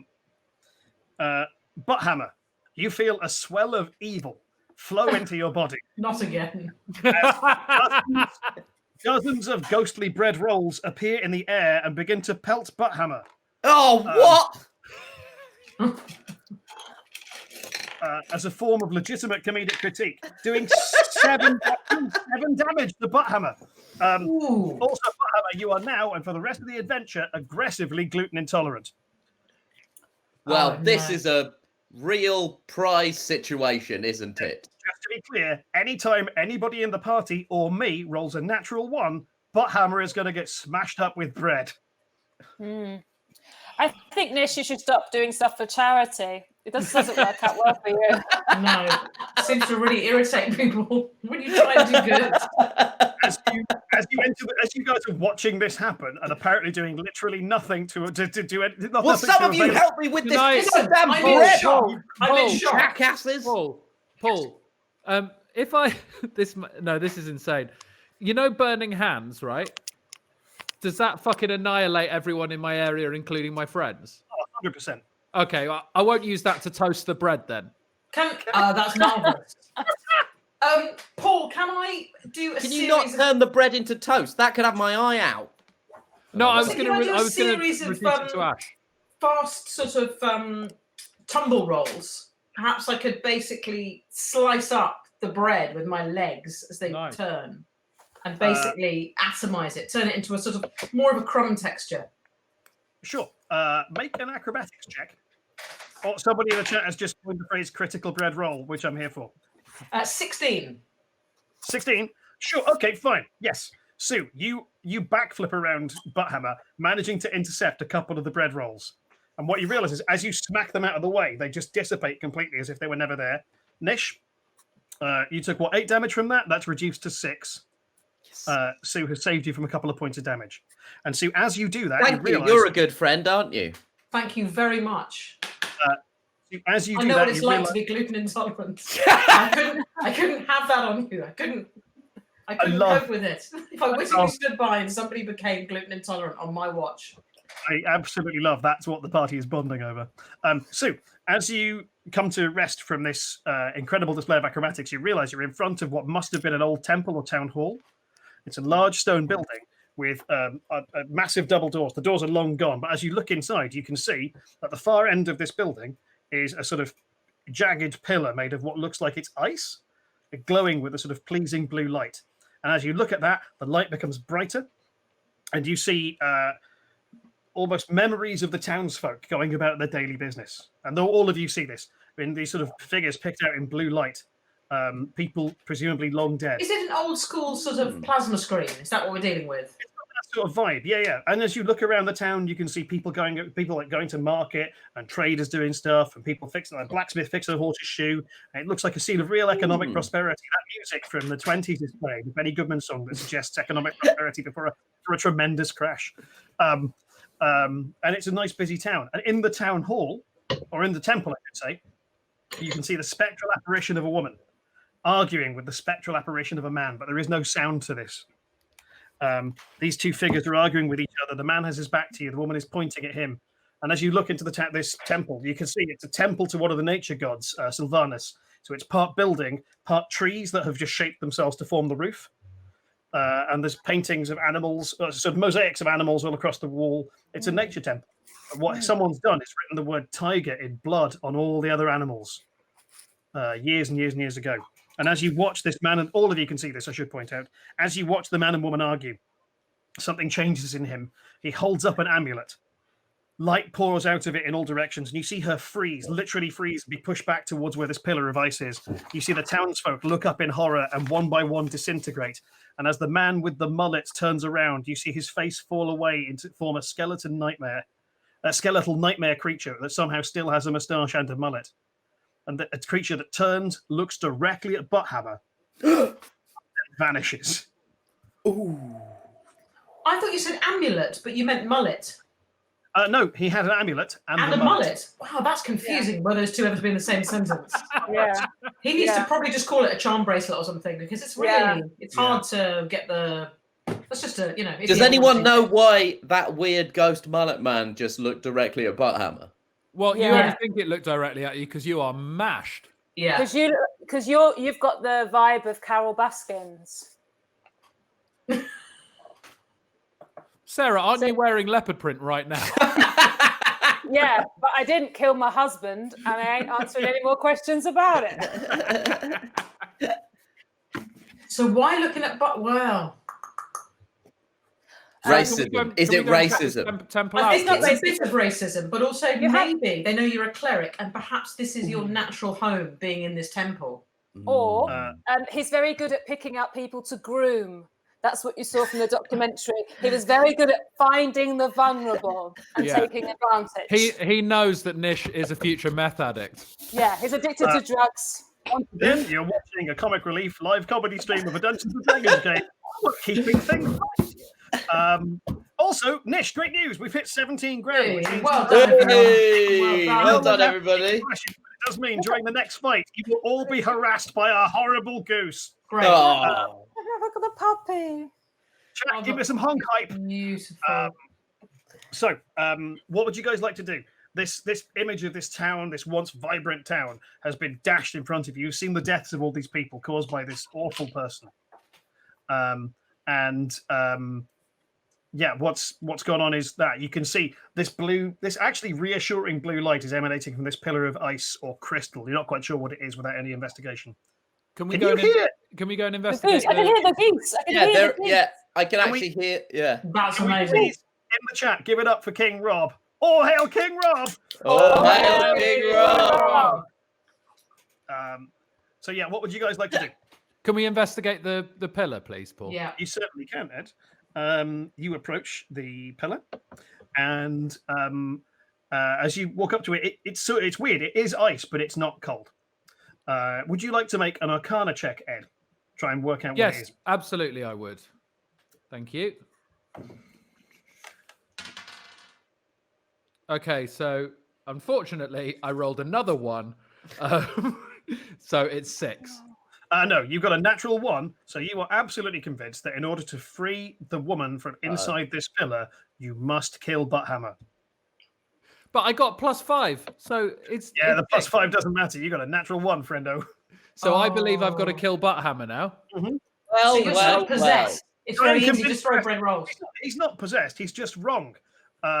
But he's pretty convinced in it, and it might take a while to convince him otherwise. I don't know, Nish, if you've had any experience of trying to convince people who disagree with you that they're incorrect, but it'll be like that. Okay, No, I tend to give up and just let them throw things. That's fair.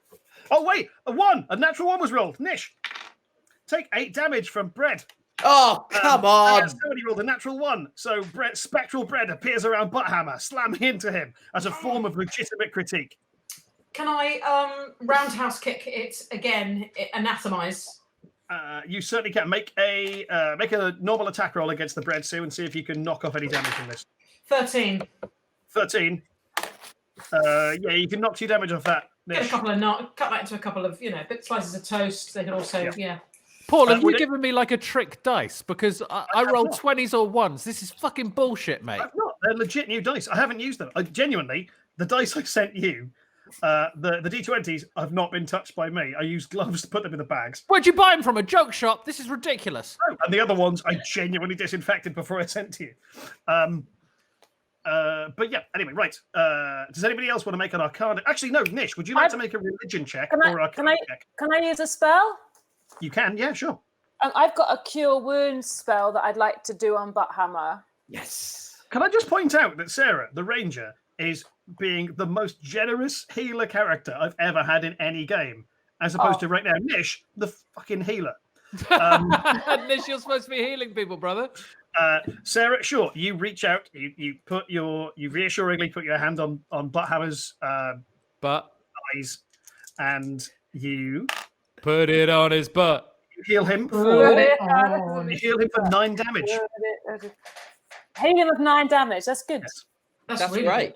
Yeah, I'm back down to 3 damage. I'm just -3. Great. Am I still convinced that I've got to kill Nish? You are convinced that his blood will free this woman. Can I make a sneak attack? Did Sue say that? Yeah. You can. What? Well, what I want to do is just basically quickly disarm Ed so that he cannot do any more damage. Fair. Well, actually, can you make an insight check for me, Sue? Yeah. Ed has not said out loud. Oh, 11. shit. I just want to point out, you got 11 to work out Ed's intent. Ed, can you make a deception check? If you beat 11, you're all right. We've just added what I think is a genuinely stupid goal. If we make it to 25 grand... Fucking hell, I've rolled another 1! I'm giving these players access to a deck of many things, which will almost immediately end this game. Mate, but, I've rolled another 1. This is not right. For the next 10 minutes of real time, your character's inner monologue is simply his voice. And all of your thoughts, it's like everyone around you is psychic, or like listening to Trump. There should be no Paul out of your mouth into the world. But is that before or after there's more bread rolls? Great question. Oh, come off it! Yeah, Nish, take 16 damage from some hot bread. Can I do a healing? Can I do a healing spell? Can I do a healing spell on myself? Yes. Yes. Paul, so basically, the fact that Blood Curdle is so rubbish and thinks that Nish should be dead, by being shit, he is also achieving his aim, right? In a fashion, yes. Not if I do a great healing spell on myself. Oh man, I do want to use the Wand of Wonder, but I just not yet, not yet, not yet, Sue. Not yet. Because let's face it, Inferno or butterflies, neither of those extremes can help us right now. It's gonna Butthammer's in a sort of gluten shitstorm. I'm in a gluten nightmare. Knowing Nish, it's going to be mustard. Can everybody make perception checks, please? Can I do my healing spell on myself? You absolutely can. In fact, Nish, don't make a perception check because you're going to be focused on you. I got my first 20. Yeah! I got my first one. Great! Nish, Sorry, you I woke get you up. Sorry. you heal yourself for 8 hit points. Oh, great. Sue, you've wandered off. I got 20 plus 4. Brilliant. Ed, what did you get? I got 2. You're fine. I got 2 plus 1. I got 3. 3 altogether. It's good to have the integrity of the dice validated, though. Yeah. Yeah. Ed, you hear nothing.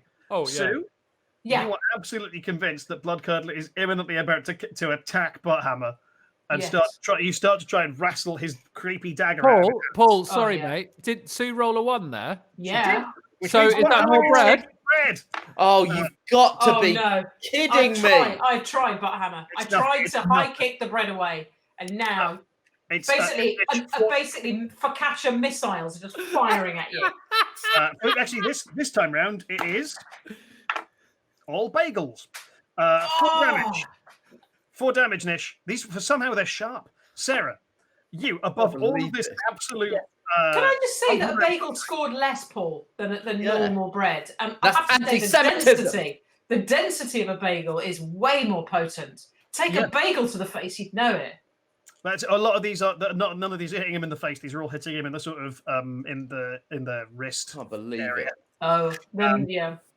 I'm getting breaded.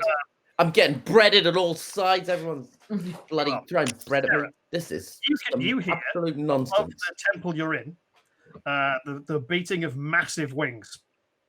You got a natural 20. You can tell 3 massive winged creatures have just flown by and landed outside.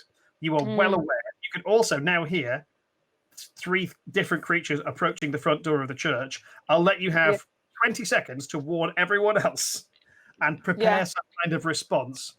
I want to find out what you're up to.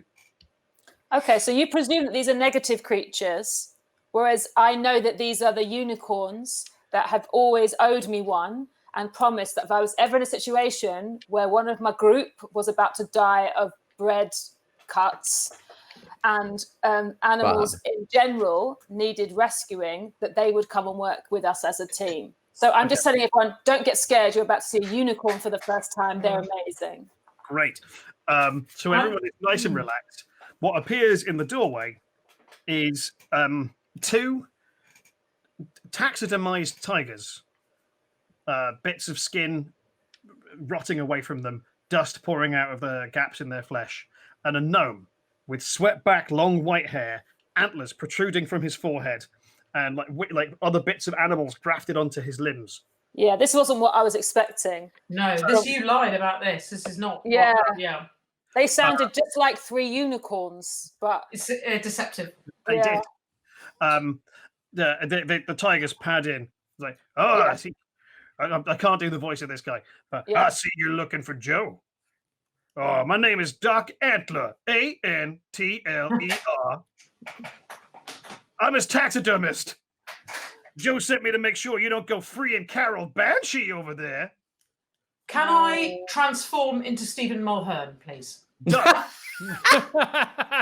turn into Stephen Mulhern, who... It's well known that taxidermied hybrids have a natural affinity to Stephen Mulhern, and that's why I've deployed that particular changeling personality. Whoa, Stephen, I did not know you were going to be here. You didn't mention this at the last poker game. No, I didn't, but it's good to see you. So what brings you here? Well, I'm here to stop you people from interfering with Joe's plans. Paul. His plan is to sacrifice those animals at midnight. And Paul, therefore... sorry, can I play disguise self and also disguise myself to look like Stephen Mulhern? Yes, done. Double Mulhern is... You disguise yourself as a second Stephen Mulhern in identical an outfit. Stephen, how are you? Oh, very well, Stephen. How are you? Yeah, not bad. Not bad at all. I was just saying to Doc Antler that I've no idea what that blue light is there. Perhaps you should tell us. I'm kind of curious. I don't think I'm the only one to see the two Stephen Mulherns go to town on each other. You're stoned, mate. You're stoned. All I know, Stephen, is that we're here to film a TV show as the first ever Stephen Mulhern double act. Yeah. While that's happening, can I play my speak with animals to speak to the tiger stuff? You can. Yeah. In fact, actually, you would know because these animals are no longer alive. Yeah. You would know that wouldn't function with them. So you that won't work. It won't cost you the spell for this, but you effectively cast it, and what you hear back instead of an animal's voice is like static. And feedback. It's horrible. It's That's like really genuinely to you. It's like nails on a chalkboard. Yeah. No. And it feels awful and unnatural and genuinely unpleasant. That's awful. Oh. At which point, Doc Atlas goes, "Wait a minute. There ain't two Stephen Mulherns. That man's a unique talent. Y'all are gonna pull one over my eyes. That's a phrase. You kind of pull my eyes over on. I'm not familiar with it or its usage, but you try to pull my eyes out. I won't have. You're trying to touch Joe." At which point, he lowers his head and charges towards one of the Stephen Mulherns. Although, to be fair, he has no understanding of which one it is. I immediately launch into a catchphrase, and that's going to shock him because he's going to want to play despite himself. It is time for initiative, friends. I'm afraid the catchphrase to friends, well suggested in the chat as well. Big fan of that. It's not 15. happening. No catchphrase tonight. I really want to use the wand. I know a lot of people are just going, use Yeah, the use the wand. wand. Use the wand. It feels too early. Use the We wand don't at know. You've got All we know there's two sort of necrotized sort of tigers speaking in Use static. the wand. 15. Oh. I'm going to use Use my the wand. wand. Use the wand. Use the wand. Hang on, guys, Use the 1 wand. second. Stop chanting and give me your initiative scores, and then resume chanting. 15. 15. 17. Oh, I got a 1. I'm so sorry, Breadface. 9. Oh, come on! I'm so sorry. You're going on initiative 9. Sarah, you're on initiative 4, I think. And how much damage has this latest bout of bread? The latest bread is it's Pitter, and you are taking 7 damage. Nish, surely you're dead now, brother. Yeah, surely he's dead of bread. No, I've got 22. I've got 22 damage. Butthammer's a goddamn tank.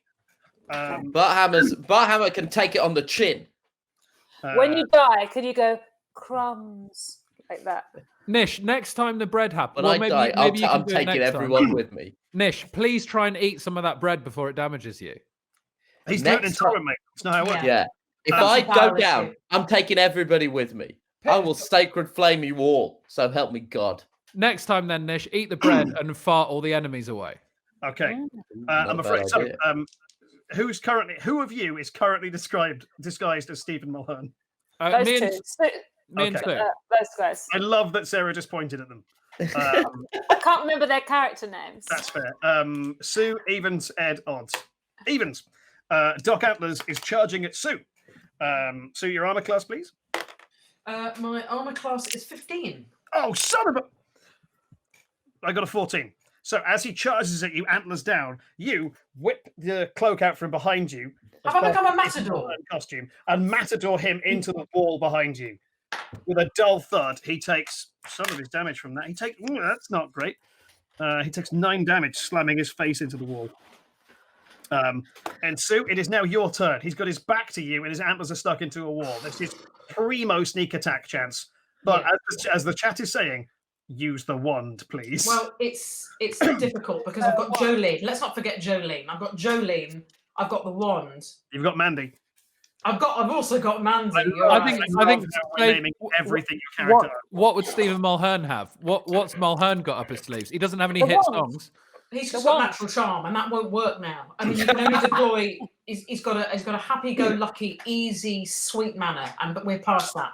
Well, you could call the wand the vacant grave of Roy Walker. I feel such sadness now. I'm barely over it. Death mask is trending. Greg David's death mask is trending. Yes. Yeah, it is. Well, listen, I await a text from an angry old man. My favourite thing about this is you all know Greg. I don't know him. I've enjoyed this so much more than the money we've raised for charity. I'm gonna. As is being pointed out, the wand should be called Mr. Chips if you're still in Mulhern mode. That's good. That is perfect. Right, Mr. Chips, but then Jolene. I mean, I am well placed for a sneak attack, and I do get loads of extra points. Lovely stuff. Well, here's the thing. This isn't how the rules should work. I will let you have the rules of sneak attack on an attack with the wand because of how into the wand the chat is right now. Yeah. Wand. I cannot tell you what a spectacular gamble the wand is. Right. Okay. This is it's not me. It's Stephen Mulhern making this decision. So if it goes south, you know who to write to. Okay. I'm not. Okay. So we're going to sneak attack with the wand. We're going to sneak attack with the wands. Before we roll this, I've just had a question from the producers. Ed, if we get to 23 grand, will you ring Greg? Yeah, I will. For sure. He's gonna be so grumpy. Yeah. He will be furious. It will be the last phone call I ever make to him. He doesn't like fun. Ed's career is over. Sue, you wheel the Wand of Wonder around. I should put the Wand of Wonder is it's a golden rod with like an orrery of gems and stuff circling around it. It plays sort of ice cream van music as you use it. And I roll on a D100 table. Oh, shitting hell. Is that a good shitting hell or a kind of butt hammer with IBS shitting hell? Yeah, you cast Lightning Bolt. I cast what? The spell Lightning Bolt, which is 8d6 damage, which I no longer have. So no, it's Christ. Hang on, wait. Is Lightning Bolt 86? Let me just go look it up on. Let me just look it up on D&D Beyond. This stream is sponsored by D&D Beyond. It's a great resource for your D&D games. D&D Beyond. Check it out. Plus, I get my sneak. I'm being reliably informed. Well, you do. Hang on 1 second. Let me just. Oh God, the Wand of Wonder required so much more prep than I have done. Mr. Chips. Oh Christ! Well, this fight's going to be quick. Lightning bolt. Haha! Great. Oh God. What's happened here? It is. Oh no, it is 8d6. Thank God. I misread it for a second and thought it was 8d8, which is. That's 6, 10, 11. Fuck. 20. Oh Christ, 26. Oh, I've never rolled this well in my life. Should we clear the area? It's 31 damage, Sue, plus your sneak attack bonus. It's 39 damage. Oh, tell me that's paid to Doc Antler. No, he is twitching in the wall now, flailing around with. Actually, wait, hang on. How much did I say? 39? Oh, yeah, he's dead. Is he dead? Yeah, he's just dead. You've cooked him. Yeah, stick that in your bread maker. Genuinely great crap.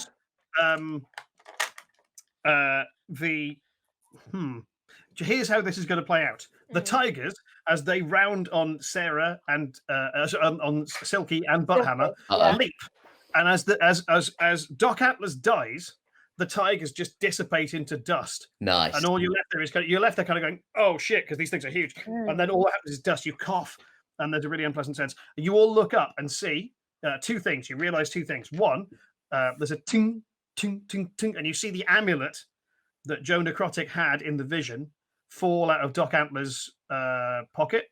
And in the doorway of this church, backlit with a crack of lightning, you see a single goose.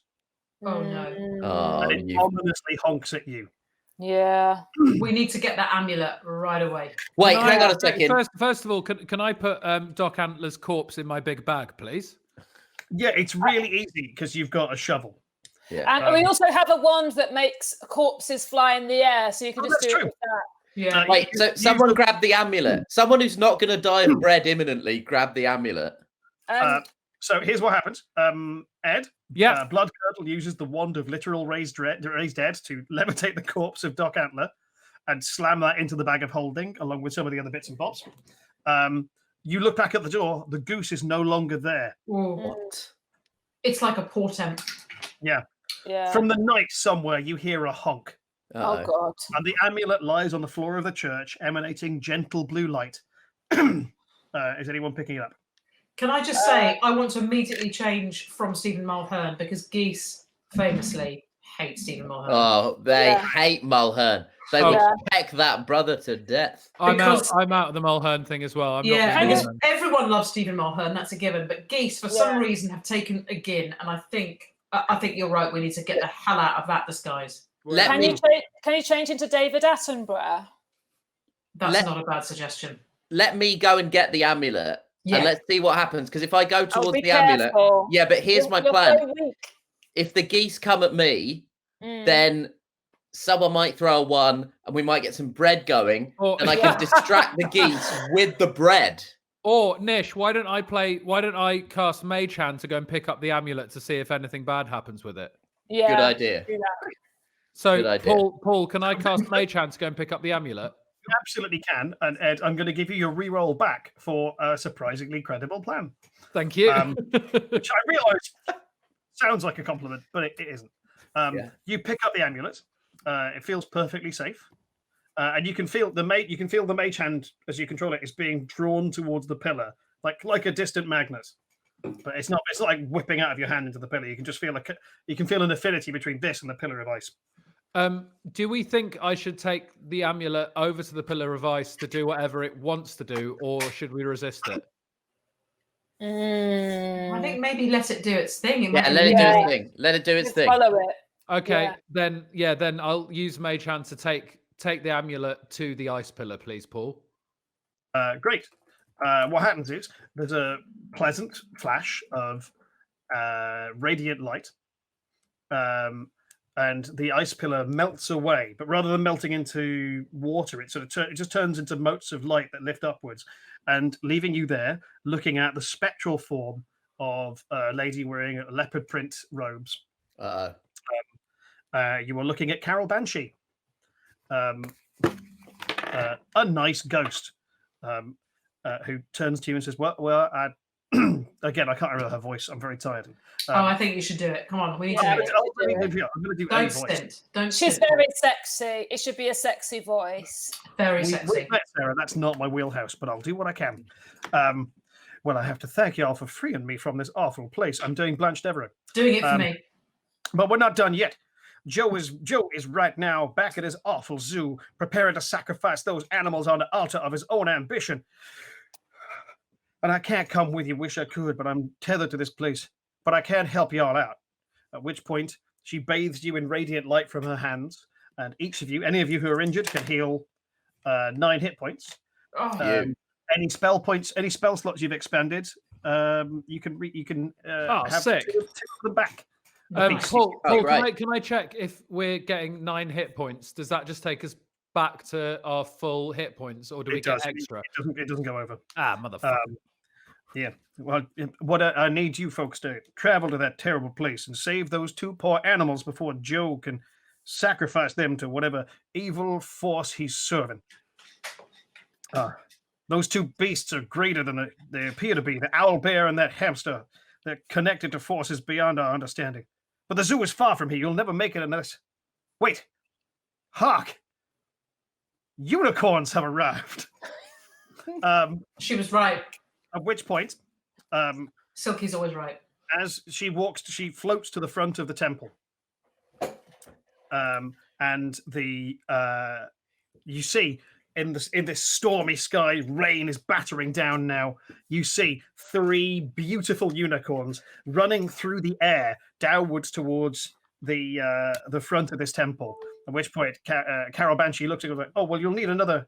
There's 4 of you. You'll need a different something else to ride. Let me see what I can summon." And she holds her hand up, and the 3 unicorns are joined by a normal bat. So Shotgun the bat. Shotgun the bat. Eat the bat. I was going to make the wizard get in his own bag and carry him. But if he wants to ride a bat, that's fine. But the mage hand can only pick if he gets in the bag. The mage hand would have to count. He's only got a £10 bag limit. We know that now. It's excess baggage otherwise. He's very, very stringent on that. Can I eat the bat? You've got options. Carol turns to you and says, "My friends, I need you. The world needs you to go to the Sword Mountains and find that horrible zoo and stop Joe before he completes his ritual. Y'all have till dawn. And ain't nobody going to help you except maybe the good Lord himself." I think if there's one thing we've learned is don't go near the bat. Yeah, I think everyone's saying don't eat the bat, which is fair. I won't eat the bat, guys. Yeah, you're an elderly person. You're the last person who should be going near the bat. Also, my character would fight you if you started eating live animals. Just saying. Can you speak to them, Silk? Can you have a chat and see what's going on? Because you are fully. You do all the animal languages. Yeah, I can. I communicate with animals. I also have a spell which is about communicating with animals. But I think we just need to get there and on the way. So can we all get on our animals who are consenting to us to fly there on them? Us 3 on the unicorns, I think. And then necromancer on the bat. Yeah. And then I'll do my spell about communicating with animals to ask them how we should fight when we get there to make sure that we get the owlbear back. Great. Lovely Perfect. Stuff. In which case, this is a reasonably good time to take an interval. We get you guys mounted up on these various beasts and flying through the thundering rain on your way to the conflict with Joe Necrotic. We're going to take another 5-minute break. Please stick around and watch another, what I imagine is from the response in the chat before, heart-rendingly sad video from Comic Relief. But don't worry, we'll be back in 5 minutes to do stuff about butts. Plugging my laptop in. Ed's just plugging his laptop in. That's and fine. I'm about to use the mage hand. Use the do mage me hand. on a unicorn. We've got a couple of minutes. If you go to comicrelief.com/D&D to vote on the final boss encounter, it is literally neck and neck. There's 200 quid in it now between an evil horse, but really evil, it's a vampire, and a massive crab. The horse is in the lead at the moment, but everything could change in the next 5 minutes. You've got till 5 past, and we're closing that poll. We'll be back in about 5 minutes. Thanks for watching. Stick around. Tweet about us. Tell your friends. We'll be right back. Time to smoke a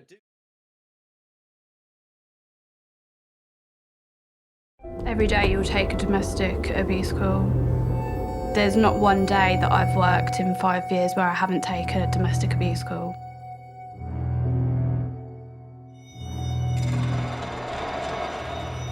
Some people, when they call, you can hear something going on in the background. Straight away, I'm thinking we're going to need to go to this. They phoned you for a reason. They were scared to ring 999 on their partner, on their child. Some of the worst things that I've been to are the mental side of things. It can grind people down to absolutely nothing. People call us as a kind of last resort, and we know that people suffer in silence. I'm in my home at the moment. It's my place of safety. And at the moment, it's where the government wants us all to be, so we can stay safe. But for a moment, just imagine if what you're running from is in your home with you. Last year, the police got 500,000 domestic abuse calls. 500,000. And since lockdown, things have got even worse. Helplines are reporting a large increase in the volume of calls from desperate people. And that's why your money is so important. We need it to make things safer for people who are living with the threat of abuse. Things are already changing. More people are going to be there to help on live web chats and helplines. Food, clothing and therapy are being made available for those who've had to leave their homes. And refuges are still open, even in lockdown. Home just shouldn't be a place of fear. Please help us to take that fear away.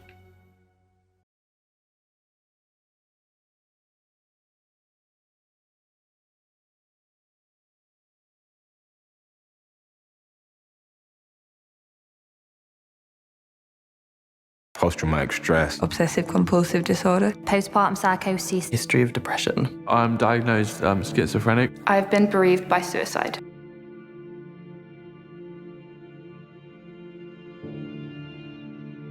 It's like this little bad seed that it gets planted in you in a very young age. I'd never had any history of mental illness, so it was really scary. It kind of grows and grows, and then before you know it, you're like living in a shame jungle, and you have to like really hack your way out. I just felt like this is it.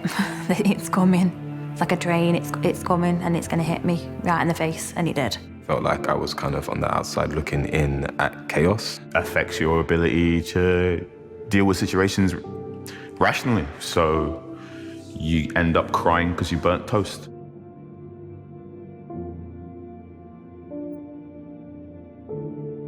Too often people suffer in silence, die in silence, live in silence, and it doesn't have to be that way.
Welcome back. This is Comic Relief Plays D&D, and I won't lie, it's gotten pretty messy. I'm going to attempt to recap. First off, I'm Paul Foxcroft. I'm hosting and DMing. We've got Nish Kumar, Sue Perkins, Sara, Pascoe, and Ed Gamble playing actual Dungeons & Dragons. Here's what happened. The party started off on the road to Phandalin, where they were ambushed by some robbers who tried to steal their animals from them. They dealt with this by straight up murdering them, including, I believe, killing Dim Davidson.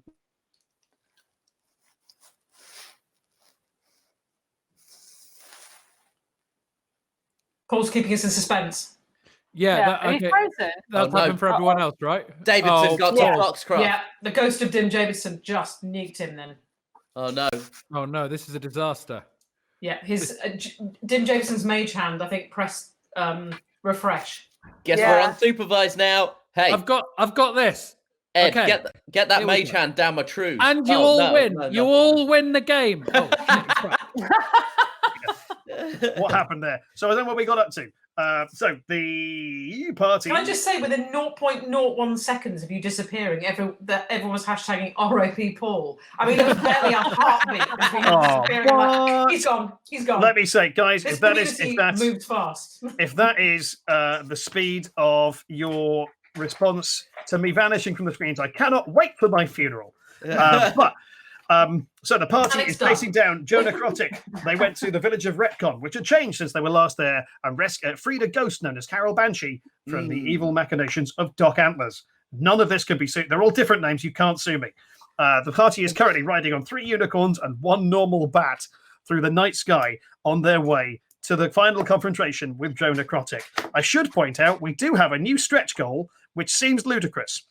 We are currently on £19,121. Hey, well done. If we reach £21,000, Ed Gamble will call Greg Davies live on this stream and ask him for advice as to what his character should do next. That's good. He will Let me explain the tell you, situation to Greg Davies, who 100% does not know what we're doing. No. And then Ed, I let me believe, tell is you, committed to following that advice. Absolutely, and it's 9:10 on a Friday night. Greg Davis will be drunk, and I will end up having to do something filthy. Great. Also, don't forget, we are getting the phrase Greg Davies death mask to trend. Please keep that going. Now, friends, we find you. I should also point we've reached 10 grand, so once we reach the final fight, I am not allowed to look at my notes for the entire duration of that fight, which is going to make this complex. So we find you guys in flight, riding a selection of flying unicorns and 1 bat through the storm to stop the evil undead zookeeper Joe Necrotic from becoming more powerful by killing some animals in a ritual. You're in flight. It's taking you a while to get there, and you can see once the night is running away, dawn is approaching. You have to stop him before dawn. You have a little bit of time to actually plan what you do. Smash his goddamn head in immediately. Just hammer to the face. Now, just go straight in with a stealth attack with Mandy to the nuts, and then. Oh, and we've still got your. Oh no, we've used it. We used the wand. Apologies. We can use the wand again. And actually, here's a plan. I've got this really cute cloak that makes me look like a lovely. I'll look like a baby tiger for him. Send Sarah. Oh yeah, comes towards me, very good. Kidnap me, and then all of us on him. I've got a spell that's like raining hail, and then you guys need to do that like crowbar shit, get his head off. Yeah. So and while that's happening, I can use the boner wand to lift up any sort of undead animals in the area, and just levitate them out the way, not hurt them, just levitate them out the way. If I get hit, I've got this thing called Wrath of the Storm. That means if I take any sort of damage, I can absolutely Hail Mary this arsehole with me. Okay. And I'm going to do probably a sneak attack. Basically skid through the legs, up behind again, and I'm going to deploy Mandy to the back of the neck. Yeah, boy. Paul. Yes. How can I do this now? Can I cast Mage Armor on myself now to increase my armor class? You absolutely can. It lasts for like 8 hours. Can I ask you a quick question? So Sue, Nish, and Sarah, Oya, Butthammer, and Silky are riding unicorns, and we all know what that looks like. Ed, how are you? It's a normal bat, And it's buff. It is able to carry you. But what does it look like? So when I say I'm riding the bat, what essentially is happening is the bat is slightly lifting me, which is really taking the strain off my knees, which has helped. So my toes are still on the ground. I'm almost propelling myself like I'm on a bike that's too small for me.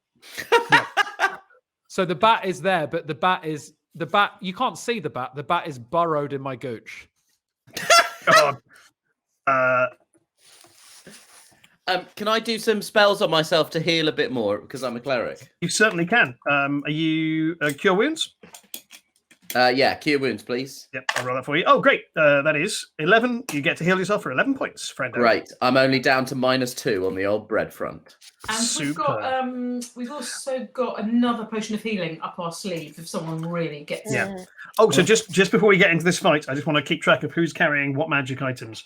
I think, Sue, you have the Wand of Wonder and a potion of healing. Is that right? I have the Wand of Wonder, indeed, which I suppose... I thought had I not deployed the wand? You have, but it has 7 charges. So you've got 6 more goes on it if you want. Oh, it is. I cannot tell you. It is absolutely a gamble. I think when you're up against Joe Necrotic and possibly unnamed or even unthought of co-conspirator, you've just got to go for it. Take the gamble. Yeah, take the gamble. Every day, every day, but hammer. So I've got the Wand of Wonder. You've got the Ring of Featherfall, haven't you? But yeah, you do. I've got I've got the ring. No one's fallen over around me. I've got the bone wand, and I've got the corpse of Doc Antler, you have his corpse, and I've got an outfit for an intern for an organisation that I don't think we need anymore. Oh, but we might need it because I think these people all work for that organisation. Yeah, they do. We have a promissory note for 1 year's wages. I think keep that. And if we do get in there, we need to have a serious chat about workers' rights. But let's just keep going for this. Yeah. Yeah. I just want to point out, somebody in the chat said, hey, we should start a petition to make this into a TV show. Oh, man, imagine what the last 4 years of my life has been. I love how people who don't work in TV think it's that easy. I like that people who don't work in TV think it's up to us. Yeah, my mum always says, have you asked them to be on EastEnders because of your accent? Sarah, if you asked them to be on EastEnders, they would put you on EastEnders. Yeah. No, it's not true, because I met Shane Ritchie on a train and he promised me he'd get me into Albert Square, and it hasn't happened 3 years later. 100%. He's known for it. He will just, if you get on a train with him, he will promise you the earth. He's done it. Yeah, you can play the whole world. The train liar. He didn't even promise you a part in EastEnders. He promised you to get you onto the set. Yeah. And it still hasn't happened. Oh no. Anywho, somebody said, imagine if this was a live show. Mate, this is live. Or do you mean a theatre show? That's what we do when we're allowed to do this in the world. Anyway, right. Here's the focus. You guys are on your unicorns and one bat flying through the night rain. Thunder is booming off to the side. Lightning is crashing. Rain smashing into your faces like tiny wet bread. And ahead of you, you see the peak of a mountain. And in front of you, you can see the compound, the secret death zoo of Joe Necrotic, a pale stone circle of high walls with a maze of cages within it. And you can see on the outside legions of zombified and skeletal animals. Can all of you make a perception check, please? 11. I got 12. Plus 15. Oh, 4, wait, hang on. So I'm 16. 13. Great. So 17. Sue, thank you, Nish.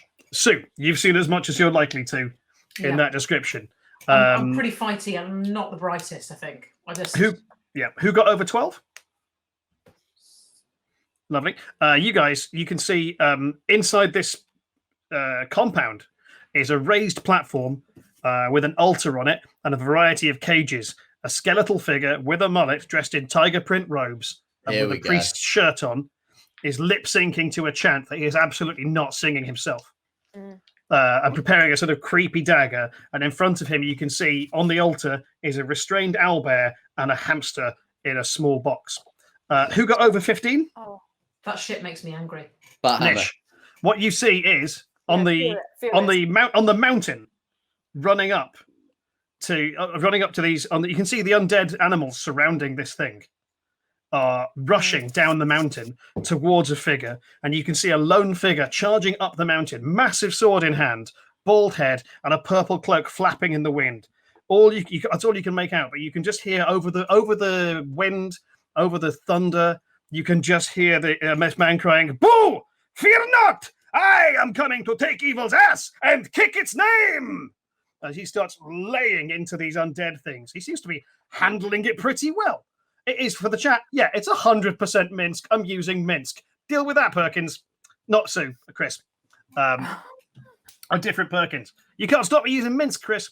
That's it, as the chat says. Butt kicking, for goodness! And this guy is just swarmed by undead, but seems to be holding his own.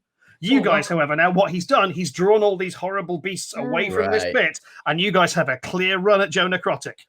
Okay. Oh, man. Can I immediately, this comes a suggestion for everyone on the chat, but I think it's time to go Shane Ritchie. Because what... The way you've said it makes it sound 100% not okay. Yeah.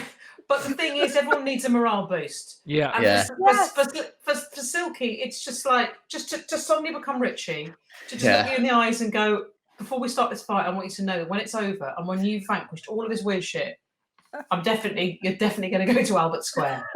No more than that, but you go to Albert Square. It's another empty promise from Richie. Do you feel boosted? I really have something to fight for now. You've really given me more than like the goodness of saving these creatures just for myself. Let's do this. Lovely stuff. And give me 1 second. Oh. We've got to throw everything at this now. So everything. I want to be, so the cloak's on. I'm now a tiny kitten tiger. Oh man, lure. Yeah, go and lure, Sarah. Yeah, lure away. Great. I'm luring him. So hang on, we're not in the fight yet. As soon as the fight starts, I'm no longer allowed to look at my notes. Oh, okay. So a couple of quick things. One, we are £1,000 away. No, we're just under £1,000 away from Ed having to phone Greg Davies and explain his situation and ask for advice. And we've just hit 20 grand. Boom, we're there. Amazing. You've got £1,000 at 21 grand. Ed has to call Greg Davies. It's going to be embarrassing if Greg doesn't answer. It will 100% be. If Greg doesn't answer, we will all blame Ed. I don't have his number. Well, guess. Just dial a random series of numbers and ask. Do you not have his number? No, I do. I do. It was a little joke. Okay. So Ed's a humorist. As you're approaching, Necrotic looks like up. Frasier. A voice booms in the air, and you see it. What? Well, who sent you? Oh God, was it that goddamn Carol Banshee? You ain't stopping me, not tonight. Someday, everybody gonna know the name Joe Necrotic. And with that, he throws a gem to the ground, which it turns into a swirling portal of red, malevolent light, which leads to the presence of a democratically selected monster based on the audience vote in the polls, which I am proud to tell you is £5,252 was raised in favour of an evil horse, but really evil. Also, it's a vampire. For reference, I'm missing all of this because I can't hear what Paul's saying. Please, someone. So we're about to face the big evil demon has appeared, and it's a horse is really evil, not just a bit evil, really evil. Also, it's a vampire. Yes, I'm going to really quickly. I'm just Ed. Can you not hear me? Ed can't hear you. No, I'm going to refresh you now, but during all of the important stuff, it doesn't happen. Great. In which case, I'm not going to touch anything. As this happens, you see a couple of things. Also for the chat, people are asking when this will be available online. This will go up on YouTube next week, and it will go up on Twitch in the next, I imagine, day. And it'll be on the Twitch stream. It'll be up on YouPorn tonight. Weird. I'm going to Nish- go and take 2 seconds. Only someone's letting loads of fireworks off, and my dog is really scared of them. And Do she it, will do be it. Take care of the dog. So terrified. Take I'm care going of to your go. Give me dog. 2 seconds, Take and then care I'll of come your back for a sneak attack and wands. That's cool. Why would you set off fireworks on VE Day? This is literally going to give people PTSD. Yep. Sue has gone to do a sneak attack on the people who are setting off the fireworks. So yeah. Well, look. Well, while we're waiting for Sue to get back, I feel like we've got a bat. We can do something with that, right? It's a vampire horse. We can do something with the bat. Absolutely. Have them mate. We are £600 away from bothering Greg. Perfect. Also, I've got a spell where I can speak to animals, so definitely I can speak to the vampire horse. But the horse is evil. Or you can speak to the bat, and we can send the bat in to chat to the horse. Okay, or I could just cut out the middle bat and go straight to the horse. No. The bat has been in my gooch for like 25 minutes. It needs a job. No. Keep the bat up there. Yeah. If the bat comes back out now, we're all at risk for some sort of infection. Also, the bat if the stays bat- in the gooch. Also, if the bat stopped flapping, I don't think he can play anymore. Oh yeah, I got a dead bat in my gooch. And yet somehow it still flies. So, Sue, you're back. Great. Yes. So we have Nish is seen gone. now. Nish is there he gone. What's happening? This is chaos. So But happens here's back, what baby. happens. You see this horse climb its way out of this portal in the floor. Oh, everyone's gone. An evil-looking pale horse with deep red eyes and a slicked-back mane. Sharp fangs protrude from its mouth. Also, it's wearing an opera cape and formal wear, which flaps in the breeze as it runs up the air towards you. Joe Necrotic throws off his tiger print robes, revealing a second tiger print outfit beneath. Massive skeletal wings erupt from his back, and with a dagger in hand and a hamster in the other, he launches into the air towards you. All of you get to roll initiative, and I have to turn my notes over. Good luck, everyone. So, audience, I'm going to be tracking initiative, but that's it. I'm not looking at the stats for the monsters. I have, because we've paid money, I have to do this from memory. I'm 18. 17. Okay. Sarah, 18. Ed, 7. Who was that? Was that Sue? And Nish? Off the dog. Is this a perception check? No, it's initiative, mate. Oh, initiative is not my strong point. 12 minus 1, 11. Okay, 11 for Nish. Thank God no one rolled a 1. The vampire horse, whose stats, once again, I cannot look at. I'm just a... Horses have a dex modifier of plus 4, 2? I don't know. Horse. Someone in the chat help him out. One of you's got to know the dex modifier of a horse. So, all right, here we go. There's no point me not looking at my notes if I'm just gonna ask the chat. In £400, Ed has to ask Ed Davis for advice. However, on initiative 21, Joe is going to. Oh shit! I can't see any of his stats. Joe is flying up into the air and levels. Okay, I think we need to use the wand of wonder again on him. Yeah. But you can on your turn. However, on his turn, he's going to cast. I wrote some cool stuff. He's going to cast a spell that has a cool name and I can't remember what it is, but it's basically Scorching Ray. So everyone's armor classes, please.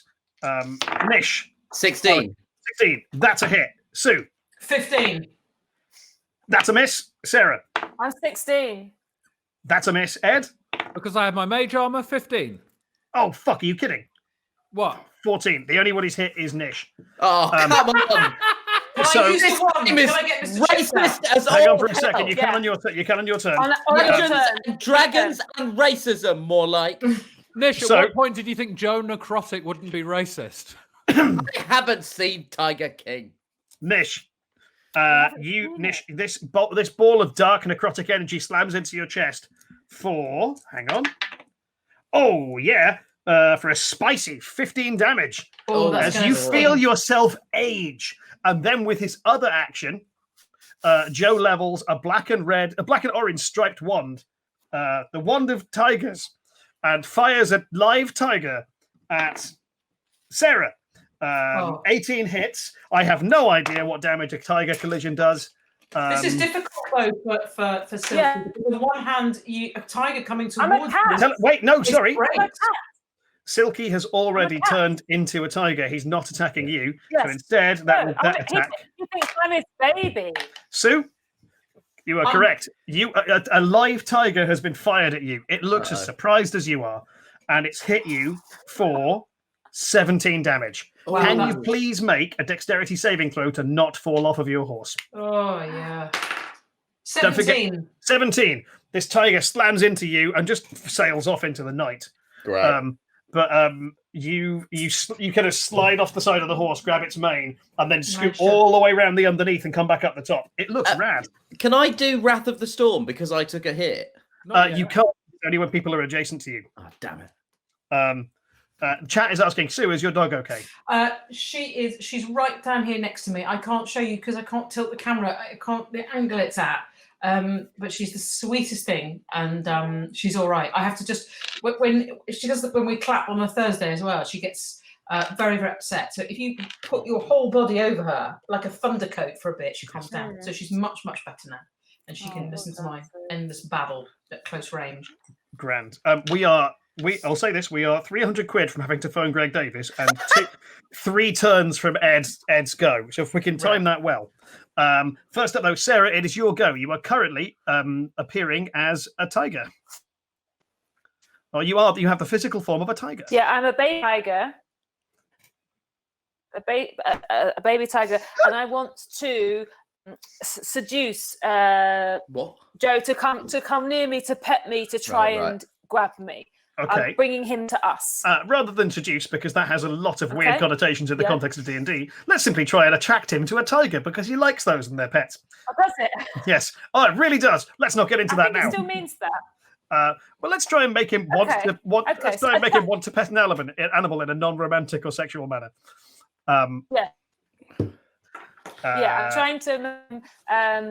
I'm trying to ensnare him. Ensnare him is what I'm trying to do. Sure. Yeah. That's a less sexual. Okay. Make a persuasion roll. You can make this at advantage because you're a baby tiger. Yeah, that's You're pure profit to this man. Great. Okay, I'm on +2. I'm 8. Oh. I got a 1.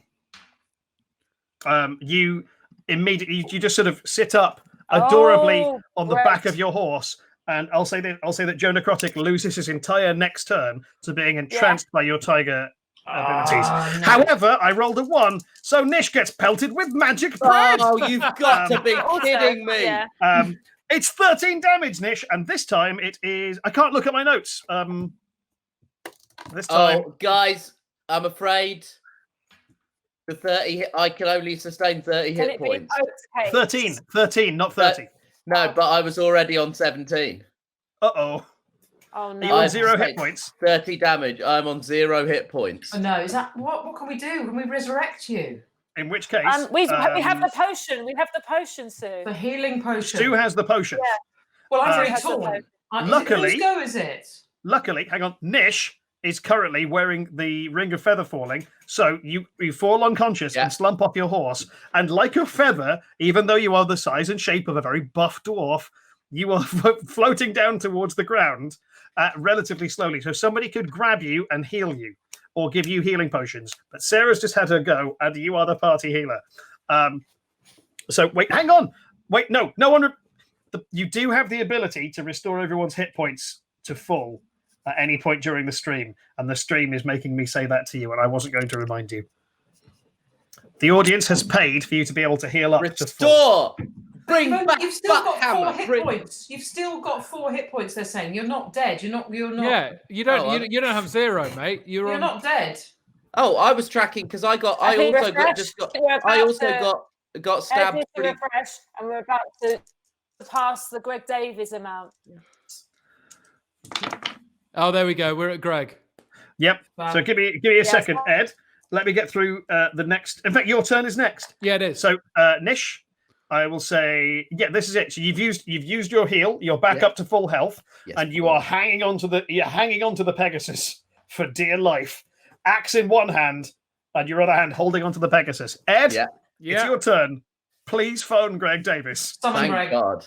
Should I be saying like what spells I've got and stuff? 100%. Or- I want you to, as close as you can to your character's perspective, explain your situation and ask for his advice.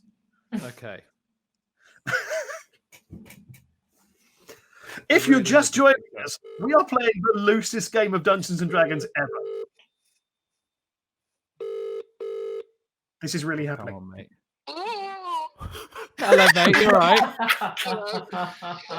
So I'm just going to explain what's happening quickly. We're Fucking hell, Ed. I'm not online now, am I? You're online right now. Christ, I'm so pissed. We're playing Dungeons and Dragons online for Comic Relief, a wonderful charity that I'm sure you're aware of.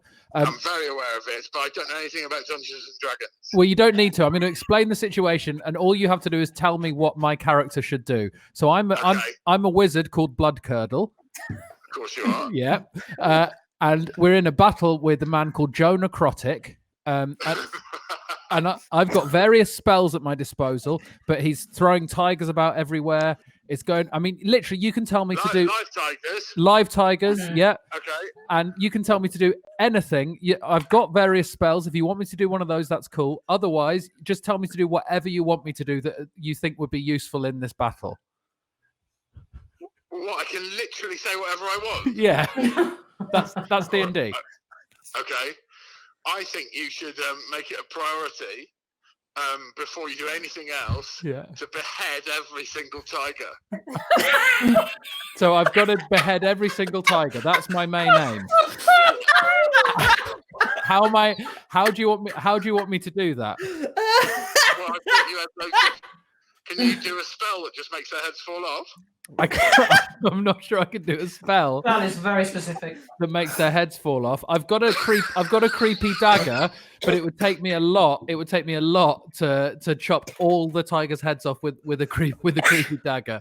So are you saying that you're saying I can tell you to do anything, but are you saying that I shouldn't get you to chop all of the tiger's heads off with a creepy dagger? No, if you want me to try and chop all the tiger's heads off with a creepy dagger, I will definitely try and do that. People have paid a lot of money for this to happen, and I will definitely just follow whatever you want me to say. Okay. I'd like you to chop off all of the heads of using the creepy dagger. But that includes Sarah's character. Tell him I'm a baby tiger. What I should tell you is that I'm playing with, it's me, Sue Perkins, Nish Kumar, Sara Pascoe. We're playing right now, and Sarah has turned herself into Paul a tiger Foxcroft, the dungeon to try and coax Joe Necrotic. Are you sure you want me to try and chop off all the tigers' heads, because that does include Sara Pascoe? Does that mean Sara Pascoe will be taken out of the game if you chop off her head? Yes, I'd imagine it would. Yeah. Oh, that's difficult. Well, could you chop off all of the tigers' heads, including Sara Pascoe? Yeah. But could you fashion like robot body? Could you fashion a robot body for Sara Pascoe's head to go on so that she can continue living? Now, when I say we can do whatever we want, there are parameters. There are parameters. I can try and chop off all the tiger's heads, but as my character knows which one Sara Pascoe is, because it's the tiger on the back of a horse. So I want you to chop off all of the tiger's heads apart from Sara Pascoe's. Yeah. And at some point, I want you to find time to make a lovely necklace. Okay. Do you want me to do the tiger first and then make a necklace? Chop off 50% of the tiger's heads with the creepy dagger. Yeah. Make a lovely necklace. Yeah. Put it around your own neck. Yeah. Then chop off all the other tiger's heads except for Sara Pascoe's. Right. Okay. Deal. So half the tigers, necklace, tigers, not Sarah. Yes, please. Perfect. Thank you very much, Greg. Hey, I'm glad to be of help. No worries. Cheers, mate. Bye-bye. Bye. Are you not entertained? There we go. A lovely necklace. That's what we need. How many tigers are there, Paul? Currently, there are actually to be fair, in the actual park, there's 4 tigers in cages ready to be turned into zombies, and 1 tiger sailing through the air past Sue in the middle distance, having been fired out of the wand of tigers. So when Greg said chop all the tigers' heads off, do you think he meant the tigers involved in the combat or all the tigers within my field of vision? I think he meant all of them. I think he meant all of them. So what would it take for before me? Before I forget, sorry, before we go on to the next thing, Ed, the stream, hi. That was Greg Davies, who that happened for real. That was a real thing that happened. Can we please get Greg Davies' death marks to tweet? I believe it's tweeting up like next to some stuff about Trump in like 8th place on Twitter. If we can get it to number 1, that would be just perfectly. Yeah, that would be great. Thank you all so much.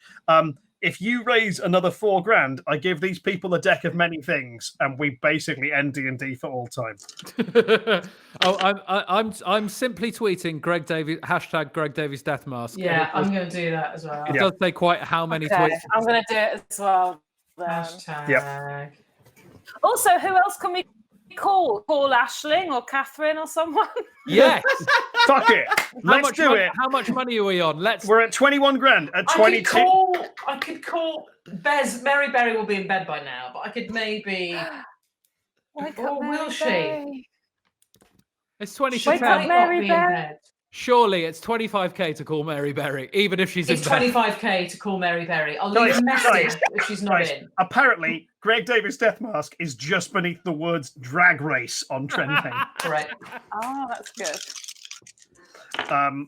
Screw it. Okay, if we get to 22 grand, one of Nish, Sue, or Sarah will call one of our famous friends. Yeah, I'll and call, all of them. people can choose. I'll call either Aisling or Catherine. I think Aisling may be more likely. Yeah. We'll call Aisling. At 22, we'll call Aisling. All right. Cool. Great. That's so the thing. Ed, Paul, it is your turn. I mean, I don't think this is going to work. But actually, can I use Mage Hand to take the creepy dagger and try and chop off all the tigers' heads? Oh, yeah, great idea, Ed. I'm afraid you can't use it to make multiple attacks, but you can. I'll let you use it to make one attack against one of the tigers. So what we're saying is, if I'm going to try and chop off all the tigers' heads, but in multiple. It'll take a couple of turns, unless you want to try something else that would cause the tigers to get, I don't know, smashed around in the cages or something. Also, somebody's just put in the tweet there, call Jerry Hawkins. None of us have Jerry Hawkins' number. That's not Who's a thing. Jerry Hawkins? Jerry Hawkins is a American comic book writer, cartoonist, and D&D player who is behind Acquisitions Incorporated. That's his thing. I see. Okay. I really want to try and do it in one But move. I think you're right. Every 1K we have to call someone. So if we do Aisling next and then James Acaster is a very good suggestion. Mitch, if you call Acaster and we can get him to respond in character as his D&D character, Bobby Surprise, Yeah. I will be here for it.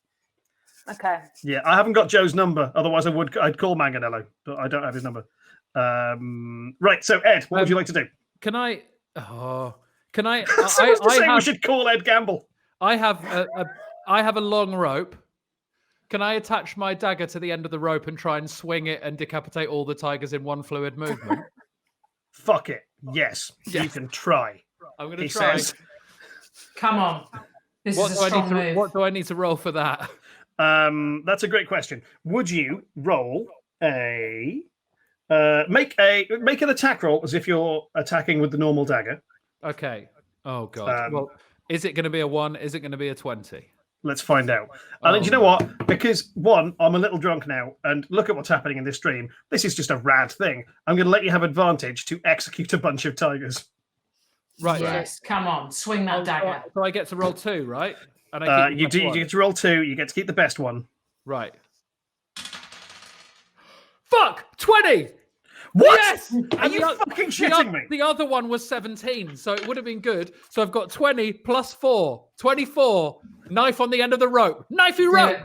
All right. Here's what happens. You attach the rope to the end of this knife. You swing it around your head. As you do, in the clouds, like the Lion King's dad, Mufasa, Greg Davies' death mask appears and says, "You have done well, my son." But in his voice, I can't do it. You throw this creepy dagger down and cut the throats of all 4 tigers in the Tiger Enclave, snapping their heads off. You also reveal the tigers' tax records, and it turns out all of them were embezzling from government-funded public institutions like the NHS. They were evil tigers. Evil. This is suck as it. you The workers of the disappointingly world unite. Disappointingly, as you do this, you palpably see. I'm so annoyed that you've done this because this was part of the plot. The tigers are partially powering necrotic. So you see beams of light sort of strike out from these tigers, and necrotic visibly, like, not shrinks, but you see energy leach out of him. And you've just chunked. Ugh, they were basically phylacteries. Oh, this is so annoying. Oh my god! Well have you done, slain Greg. Joe Necrotic? Not yet. You haven't slain him. You've weakened him significantly. Get Mr. Chips out. Let's not mess around anymore. Next Get up, Mr. Chips out. Get Chippy out. Mr. Chips. Mr. Chips. Mr. Chips. Mr. Chips. But Mr. Chips. Next up, there is a vampire horse in the mix. And it is now looking directly at Bloodcurdle. It doesn't like necromancers, never has, except for necrotic. So, Ed, your armor class is 15, right, mage armor? Yeah.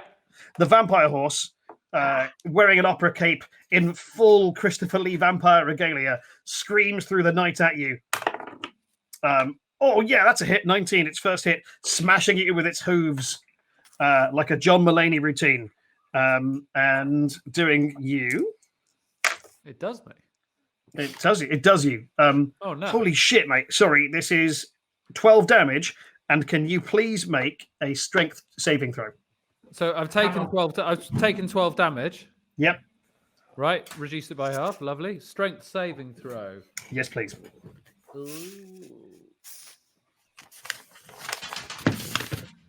So I got 16, but -1 for the saving throw, so 15.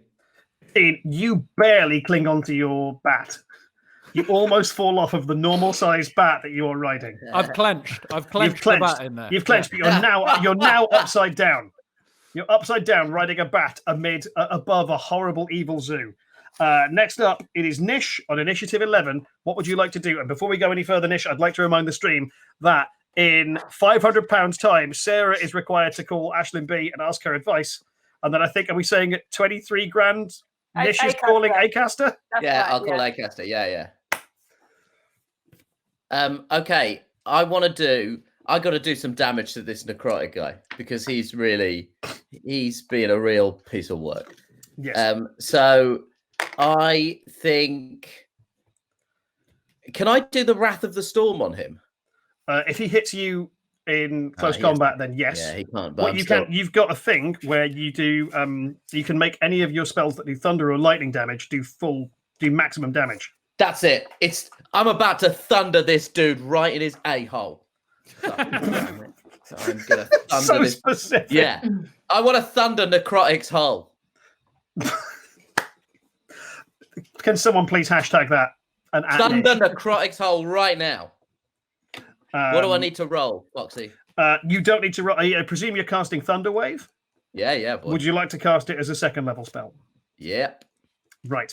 So what you do is on your unicorn, you ride up to Joe Necrotic in the air, simply summon the energies of your god into the form of this blistering thunderous attack, and fire just this wave of thunderous noise directly at him.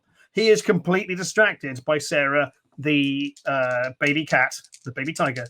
And so he gets to make I can't look at my notes. He gets to make some kind of saving throw. He doesn't. So you do maximum damage for a second level Thunderwave spell, which I think is 3d8. So 3 8s are 24. That's 24 damage. Yeah, that's sweet. You ripple this guy. His you hear cracking of bones. Like his all of his horrible tiger print outfit is torn apart in the wind. He's spiraling around in the air, absolutely disorientated. And next up, it is Sue. Sue, it is your turn. Necrotic's on the ropes. The vampire horse is mashing up the wizard. Right, we've got options here. Do we deploy Jolene? Mr. Chips. Mr. Do we Chip. get Mandy? It's Mr. Chips all the way. Get the wand out. Boom.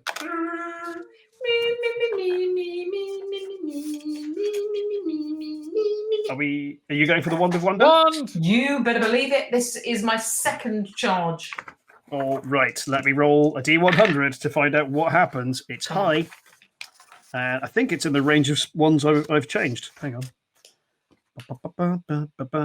Ooh. Okay. Interesting. Above necrotic. No notes for the villains. I have to use the notes for the wand of what. Fair enough. No notes. I don't remember what I've just read.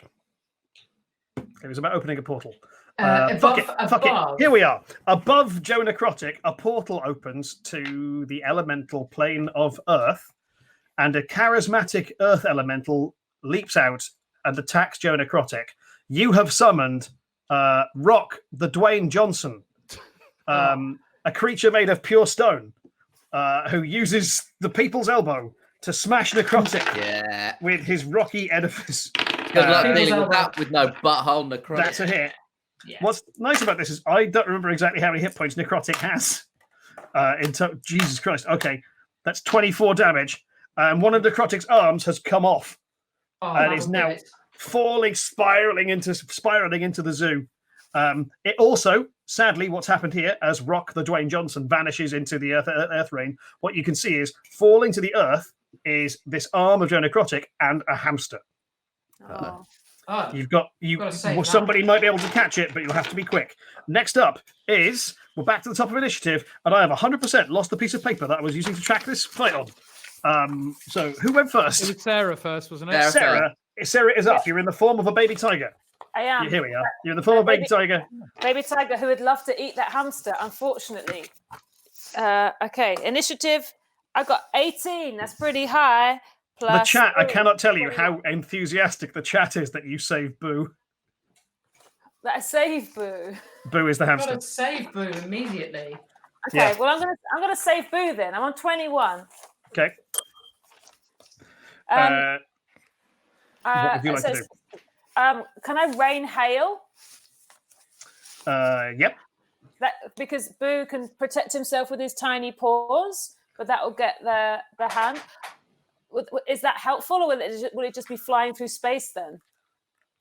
Ideally, you would probably catch the hamster. Okay. But you could do it. You could do a hail of thorns at Joe. That's what I'm going to do. Hail of thorns at Joe. I'm going to take my cloak off so that I can, as my agile cat form, Silky Moon Cup, catch Boo. Okay. Can you make a? Yeah. Someone said looks at 10 minutes. We're going to run about 10 minutes long. Cope with it. So Sarah, can you make an attack roll against Joe? Attack roll, same with black dice. Yep, and there'll be a picture of a bow on your character sheet. Use the stats. Yeah, there it is. Yeah, okay.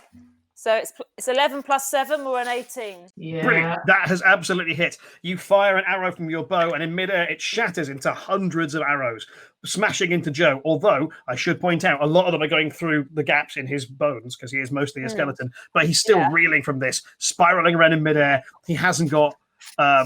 He's got no agency. He's literally spinning around, completely disorientated. The hamster is falling to the ground. Sarah, I need you to make an animal handling check. Yeah. To catch this hamster. So animal handling check. What we've got is 18 plus 4, 23. 23. You've saved Boo! Congratulations! The hamster literally just inches from the floor. You swoop down on your unicorn and grab Boo just before he hits the ground. Boo sits up in your hands looking adorably, and you realise this isn't a normal hamster. He is, in fact, a miniature giant space hamster. They're rarer than you might think. Have we lost Sarah for a second? Yeah. Cool. She wanted that hamster to die. She's just cherishing a giant miniature hamster. She's just taking a moment, you know? Yep.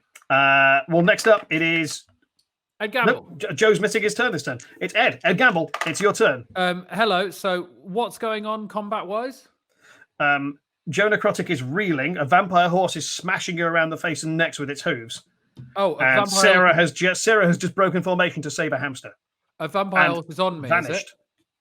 The vampire horse is all up in your grill. Well, unfortunately, I'm a man of my word. Even though there's a vampire horse attacking me and Joe Necrotic is still alive, I would like to use my rope and my ink to make a lovely necklace. Correct. Lovely stuff. Give me a moment. So would you make what do we roll for crafting? Make a dexterity roll. Oh, Matt Mercer has just mentioned this stream. Yes, my life is complete. A dexterity roll. You make say? A dexterity roll with you add +2 to it. Yeah. 12. 12. Okay, yeah. You fashion what is legally a necklace. Is it a lovely necklace though? Yeah, I don't want one as a basic necklace. It's lovely. It's lovely because it's homemade, right? Yeah, for sure. It's got the charm of an object made by a child in a primary school art class.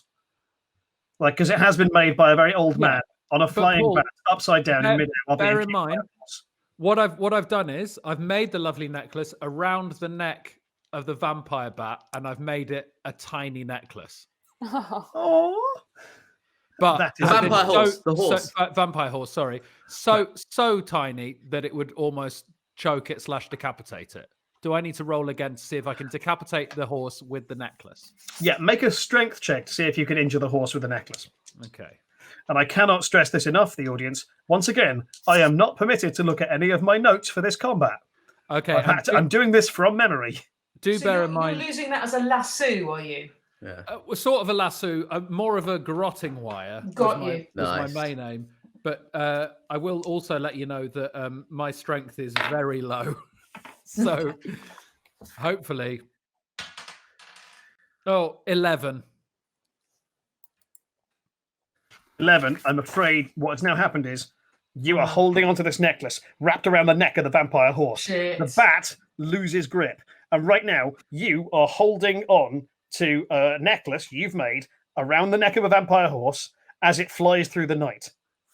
But you're holding on for dear life like that with one hand. The good news is it can't bite you while you're here, and it would have a hard time kicking you because you're effectively now riding an evil beast. Perfect. Next up, it is the horse, which is going to try and shake you off. Ed, can you make a dexterity saving throw for me, please? Can. Never mind.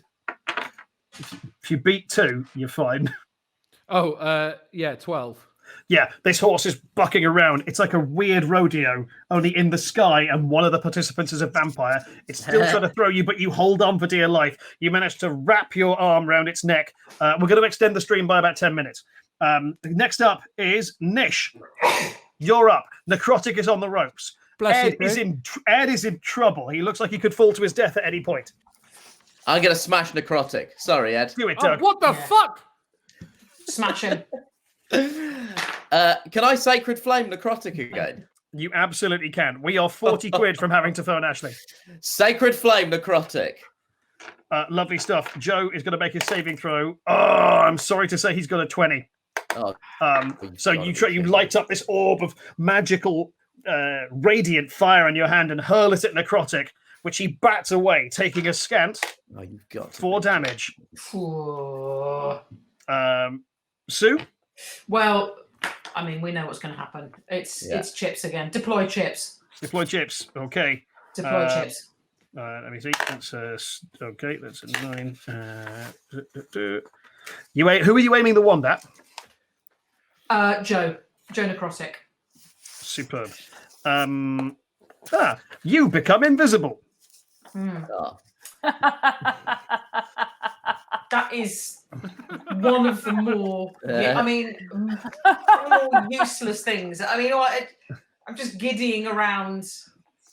It's so frustrating. I could jump on the horse, I suppose. It won't notice and You start absolutely could.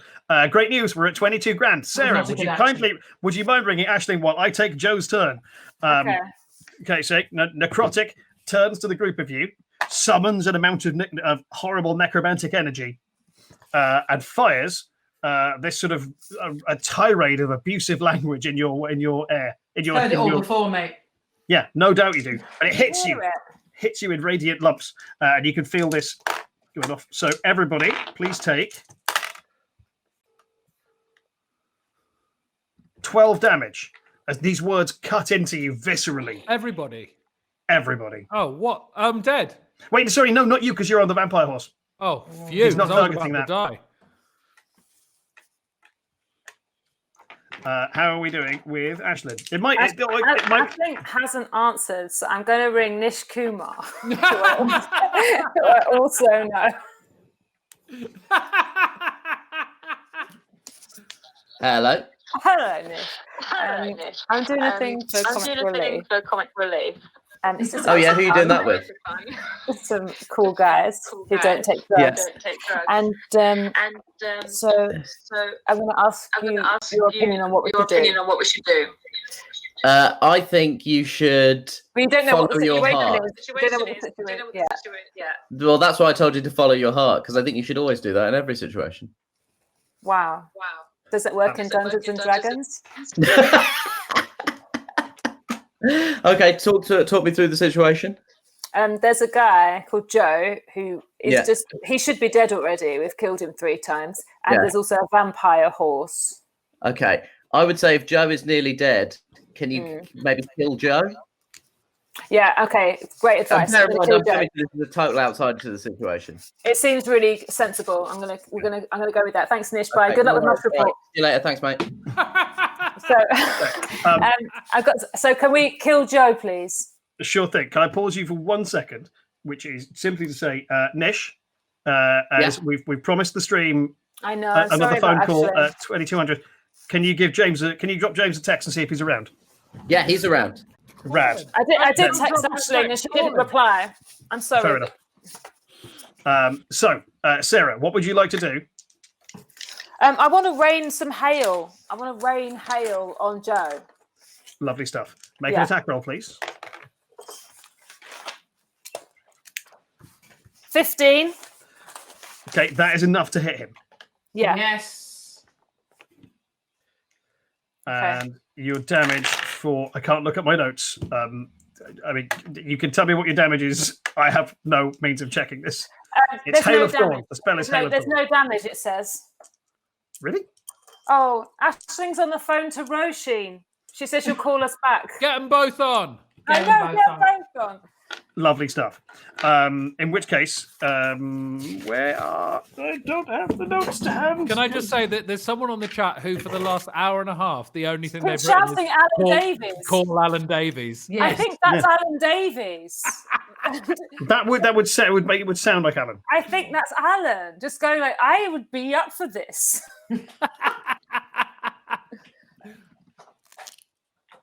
Ooh.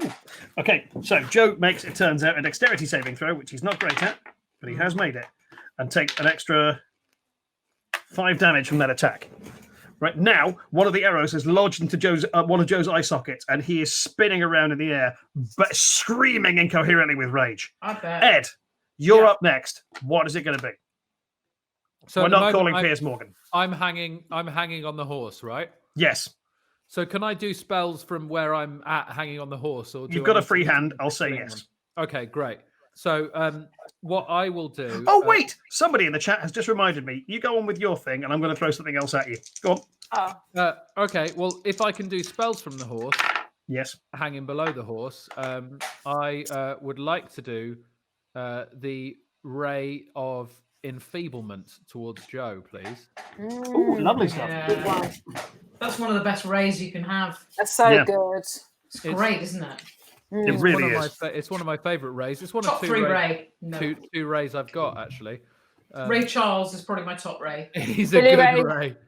Yeah, Ray from Ghostbusters. Then the Ray of Enfeeblement.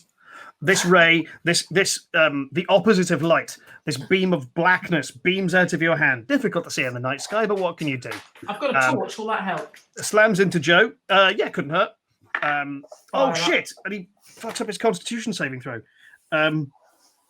He now only deals half damage, and as a result of being drained of energy from you, Joe just slowly drops down to the floor. His wings fall off of his back. He's no longer flying. He's grounded. You've taken his wings from him. However, Ed, as you cast that spell, you are distracted and do not see the attack of a malevolent goose. Oh, God. It slams into you, Ed, and I'm going to need you to make a strength save at disadvantage to hang on to the vampire horse. Okay. Let me just get all my relevant things. Strength save at disadvantage. Yes, please. So that's 2, isn't it? Yeah? Yep. And I take the worst one. Yes. Ooh. 4. 4. I'm afraid you lose your grip on the horse and are now falling into the secret death zoo of Joe Necrotic. I won't lie, it's mostly cages. You don't want to fall there. Can I pop myself in the bag as I fall? What bag? His bag. Big bag I can get into. My bag of holding. Yeah. Okay. Yeah. Actually, yes, you can. Yeah. It's a thick bag, and I live in there now. Sure. Massive. As you tumble to your otherwise pretty clear death, you whip the bag out, open it, and just jam your head inside, climbing in the bag as you do, getting, I'll say, pretty much inside the bag as the bag lands softly on the ground. Yes, that would work. Thank you. Piss. Sue, it is your turn. Part of me wants to just, even though I'm invisible, wants to turn into Alan Davies. So You can be invisible, Alan. You can be invisible, Alan Davies. He's so insistent. I just would like to be Alan Davies for a second, just to make that person feel better. I'm invisible, so it feels like it's time for a sort of a sneak attack. 100%. That seems reasonable. And for that, I think we all know I'm torn between Mandy and no, it's Jolene all the way. It's a crossbow. Let's deploy the crossbow. So I'm going to sneak attack. How close to death do we think Joe is? I mean, is there hard to tell because he's already undead. He's lost an arm. He's lost the use of one of his eyes. Yeah. And he's now grounded. His wings have been snapped He's off gonna by be magic. dying. All right. Okay. I should say this. As you can see, he's on the ground. What he has done, in his other hand, he's still got that wand of tigers, and he is marching towards the owl bear on the altar with like the wand above his. That's above no him problem. What in I'm a gonna stabby say is gesture. I'm going to sneak attack from behind as Alan Davis and get invisible, which some people might say is we cancel each other out, but I say no. Bear with me, Jolene. I'm going to crowbar the other hand off, which is basically holding the wand, which will put paid to any funny business from him. Great. Lovely stuff. Make that attack roll, please, Sue. Believe it. 18. 18. That is very much a hit. Roll damage. Jolene. It's 1d8. Actually, come on, Counts as a sneak attack. Eileen, the large crossbow. I get confused. So you've got these going on. Thanks, Dave. It's one green and 2 yellow. Or orange. One green and 2 yellow. Yep. You doing could. that now, yeah? You could. Yeah, you might do this. I've got a 7 and 2, 3, 5. So that's 7, 3, 5, 8, 15. 15. Oh, the arrow, this crossbow bolt vips through the night sky at tremendous speed, smashing into Joe Necrotic's right shoulder blade, smashing through him, lodging in his shoulder. He whips around, and through his one good eye, you see this horrible green flame flare up. He turns back to the owlbear, tethered on the altar, and limps towards it like it's like the end of Terminator. Nish, it is your turn. Very intense. Can you phone James Acaster for advice? And can you get Sarah back online? I am back online. Can you not see me? We can't see you. We can't see you, mate. Refresh. I just did a green flame. I can't believe I missed that. There she is. Yeah. She's back. Yeah, great. I was watching. I was there. Audience, we are now phoning James Acaster. Come on, James. You'll know what to do. Sorry, can you just say that again? Is this John Buckhammer? Speaking. Tis I, Timothy Dick Spanner. Timothy, my old friend. My old friend and colleague. We worked together in that monastery. We worked together in that monastery, and sure, we got fired, but I regret nothing. It looked magnificent what we created that day, but and my dick, and it was high up. It was high up. What your dick and my butt created in that moment. Yes, I think potato printing is outdated. Why not use your dick and butt to make a full mural of the resurrection? Yeah, it was absolutely ideal. Yes. But a lot of people described it as absolute genital-based sacrilege. And you know what?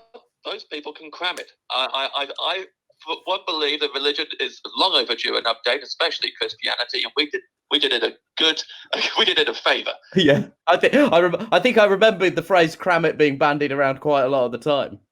I said cram it a lot, and I'll say it again. If the Cardinals even listening to this, who fired us, cram it. Listen, we're in a dilly of a pickle here. We've got an absolute nightmare unfolding. Joe Necrotic has been shooting some tigers at us. He's about to kill a hamster. But we've really done a lot of damage to this guy. We've really done a lot of harm to him. So what we really need you to do, we need to finish this guy off. Any tips? Tigers, you said, have been thrown at you? No, tigers were being thrown at us, but we killed quite a lot of them. We're now just looking at necrotic, and we really want to get rid of this guy. What do you suggest? Hannah, can you mention we've got a lovely necklace in case that's helpful? Yeah, we do have a lovely necklace. If he is ticklish, yeah, I would suggest he come, because listen, if one of you rushes him, he'll have it. If you all rush him at once, someone's going to tickle that guy, and once he starts getting tickled, he's pretty much yours to do what you want with. Okay. Okay, great. What weapons do you have available? I've got a hammer. I've got a sacred flame. I've got a lot of stuff going, and we've also got a lovely necklace. Okay. Well, I would say use a necklace as bait. Yeah. If you can find yourself a cardboard box with a stick, Yeah. prop it up, put the necklace underneath it. As soon as it goes for the necklace, it's an all-round tickle attack. Yeah. And then once that's done, you know where to put that sacred flame, right? Right up his hole. Right up his hole. Just like we did to those monks. Yeah. Yeah. Well, those monks' holes were never the same. Joe, what? It serves them right. It was too easy for us. They were all bowing down to that crucifix. It was just an invitation, like a red rag to a bull. We saw those holes presented all nice, and we got those flames, and we lit it up. Oh, I miss you so bad, Dick Spanner. Miss you too, Bud Hammer. You'll always be in my heart forever. The only person who's ever got me. All right, I'll catch up with you at the POG reunion thing we're having next weekend. All right. Yeah, man, I've got to go anyway. The warden's telling me to get off the phone. All right, see you later, Dick Spanner. See you later, Bud Hammer. Good luck. Okay. James Acaster, everybody. That was actual James Acaster. Right, it's time what are you going to do, man? I should point out we've got about 5 to 10 minutes left on the stream. If you want to donate, please do. All your donations are going to Comic Relief. It is a worthy charity, and James Acaster just told Nish Kumar to set fire to a man's butthole. Yeah. Nish, your turn. What are you going to do? I'm going to tickle this guy and then set fire to his butthole. Yeah. Okay. You fly your unicorn down to the ground, hop off of it, and run at Joe Necrotic from behind, tickling all the way. Can you please make an attack roll as if you're using your great axe? But we're not going to roll great axe damage. It's a 14. Oh, that's quite 14. His armor class is 14. 5. Oh, you plus absolutely 5, plus 5. Well, not an issue. You have successfully tickled Joe Necrotic. Oh, fantastic. As he is a creature made entirely of bone, he stops. He stops mid pace and just slowly turns around, as perplexed as a skull can look. Yeah. And with his one good hand, on his turn, which follows, Nish, he simply stabs you with the Wand of Tigers. Your armor class is? 16. 16. He's hit, but it's only a stab. He's not very good at stab. No, he's doing half damage with stab attacks because of Ed. 4 damage, Nish. Yeah. You've taken 4 damage. Suck it, Joe Necrotic. Wait, Nish. Oh, God, this is the time. This is the time that I can do the Wrath of the Storm. He just hit me. Yes, it is. Wrath him. But how many HP did you? How many hit points did you have, Nish? I only took 4 hit points there. I'm only down 16. Yeah, you've completely nerfed Necrotic in hand-to-hand combat, which I'd forgotten about. Nish, roll your Wrath of the Storm. I think it's 2 green dice. 2 green dice. Yep. Hashtag hold coming up a lot. I've rolled a 4. Yep. And a 1. Yes. 5 damage.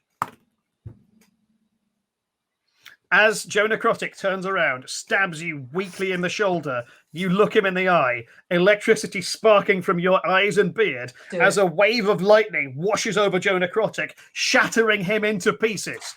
His bones spray across the chamber. As this happens, the vampire horse looks down in horror as the sun breaks through the clouds, immolating the vampire horse. For it was no longer protected from the weather by Joe Necrotic's magic. You have successfully killed Joe Necrotic.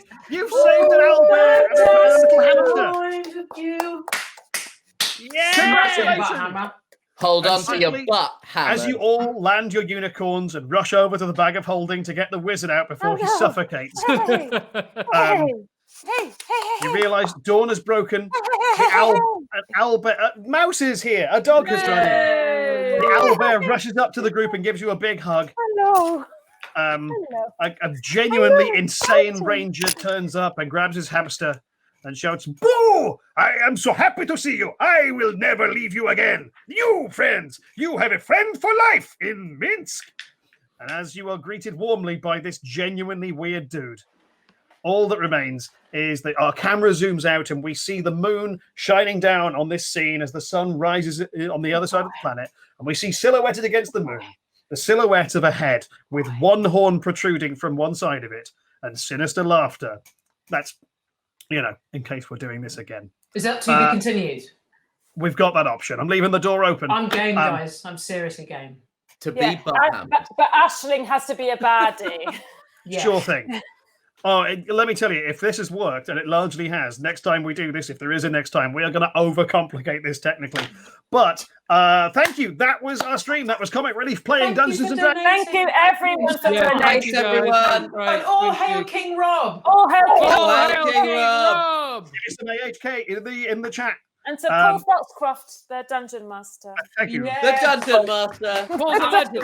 I've got to do, really quickly, we're going to do a few thank yous because this has taken quite a lot of work to get together. First of all, thank you all for watching and thank you all for donating. We have raised, as of now, £22,816.16 for Comic Relief. D&D are matching 10 grand of that. So I don't know what that's £32,000. That's a stupid amount of money. Keep donating because when it gets to 25, whatever time it is, Sue has to call Mary Berry. That's correct. That is now what's happening. Explain to her that we've spattered a necrotic evil horse. Yes. Or protecting Nish McGluten allergy. This stream will go up on Twitch, on the video on demand on D&D's Twitch in the next day or so, and it'll be available on YouTube in about a week. It's been a genuine pleasure putting this together. Our thanks to Catherine, Nicola, Liz, and all of the team at Comic Relief. Dan and Anna and everybody else over at Wizards of the Coast, especially Sean G. Wood, for the brilliant character art that he's done of all of the characters and this prick, which no one asked him to do. That was a freebie. A massive thanks to our cast, Nish Kumar, Sue Perkins, Sarah Pascoe, and Ed Gamble. And none of this would have been possible without the technical prowess and dedication of one Rob Sedgebeer. All hail King Rob. All hail King Rob. And last of all, me. This took ages, and I stayed up a lot writing this. Yeah. This was a lot of work. Yeah. Thanks to me. Paul. I've been great at this. Foxcroft.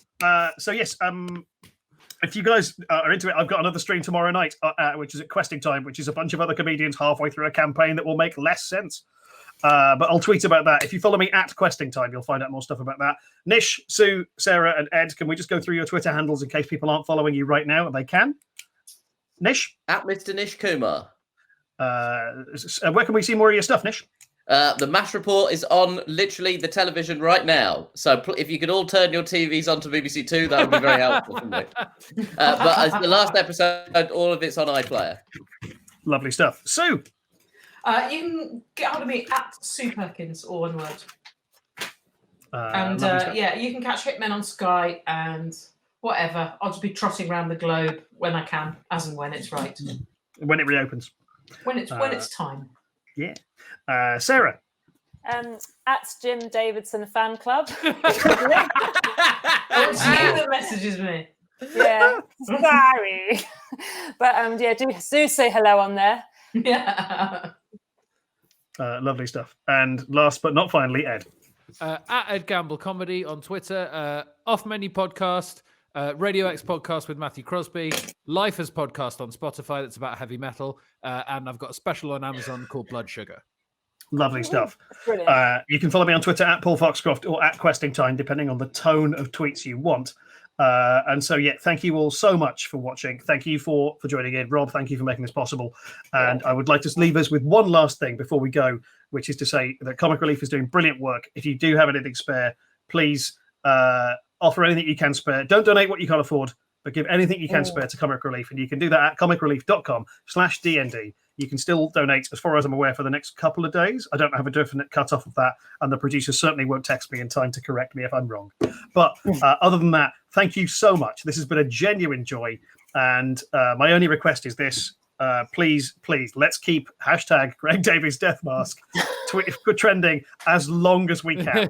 And please resist explaining it to him for as long as possible.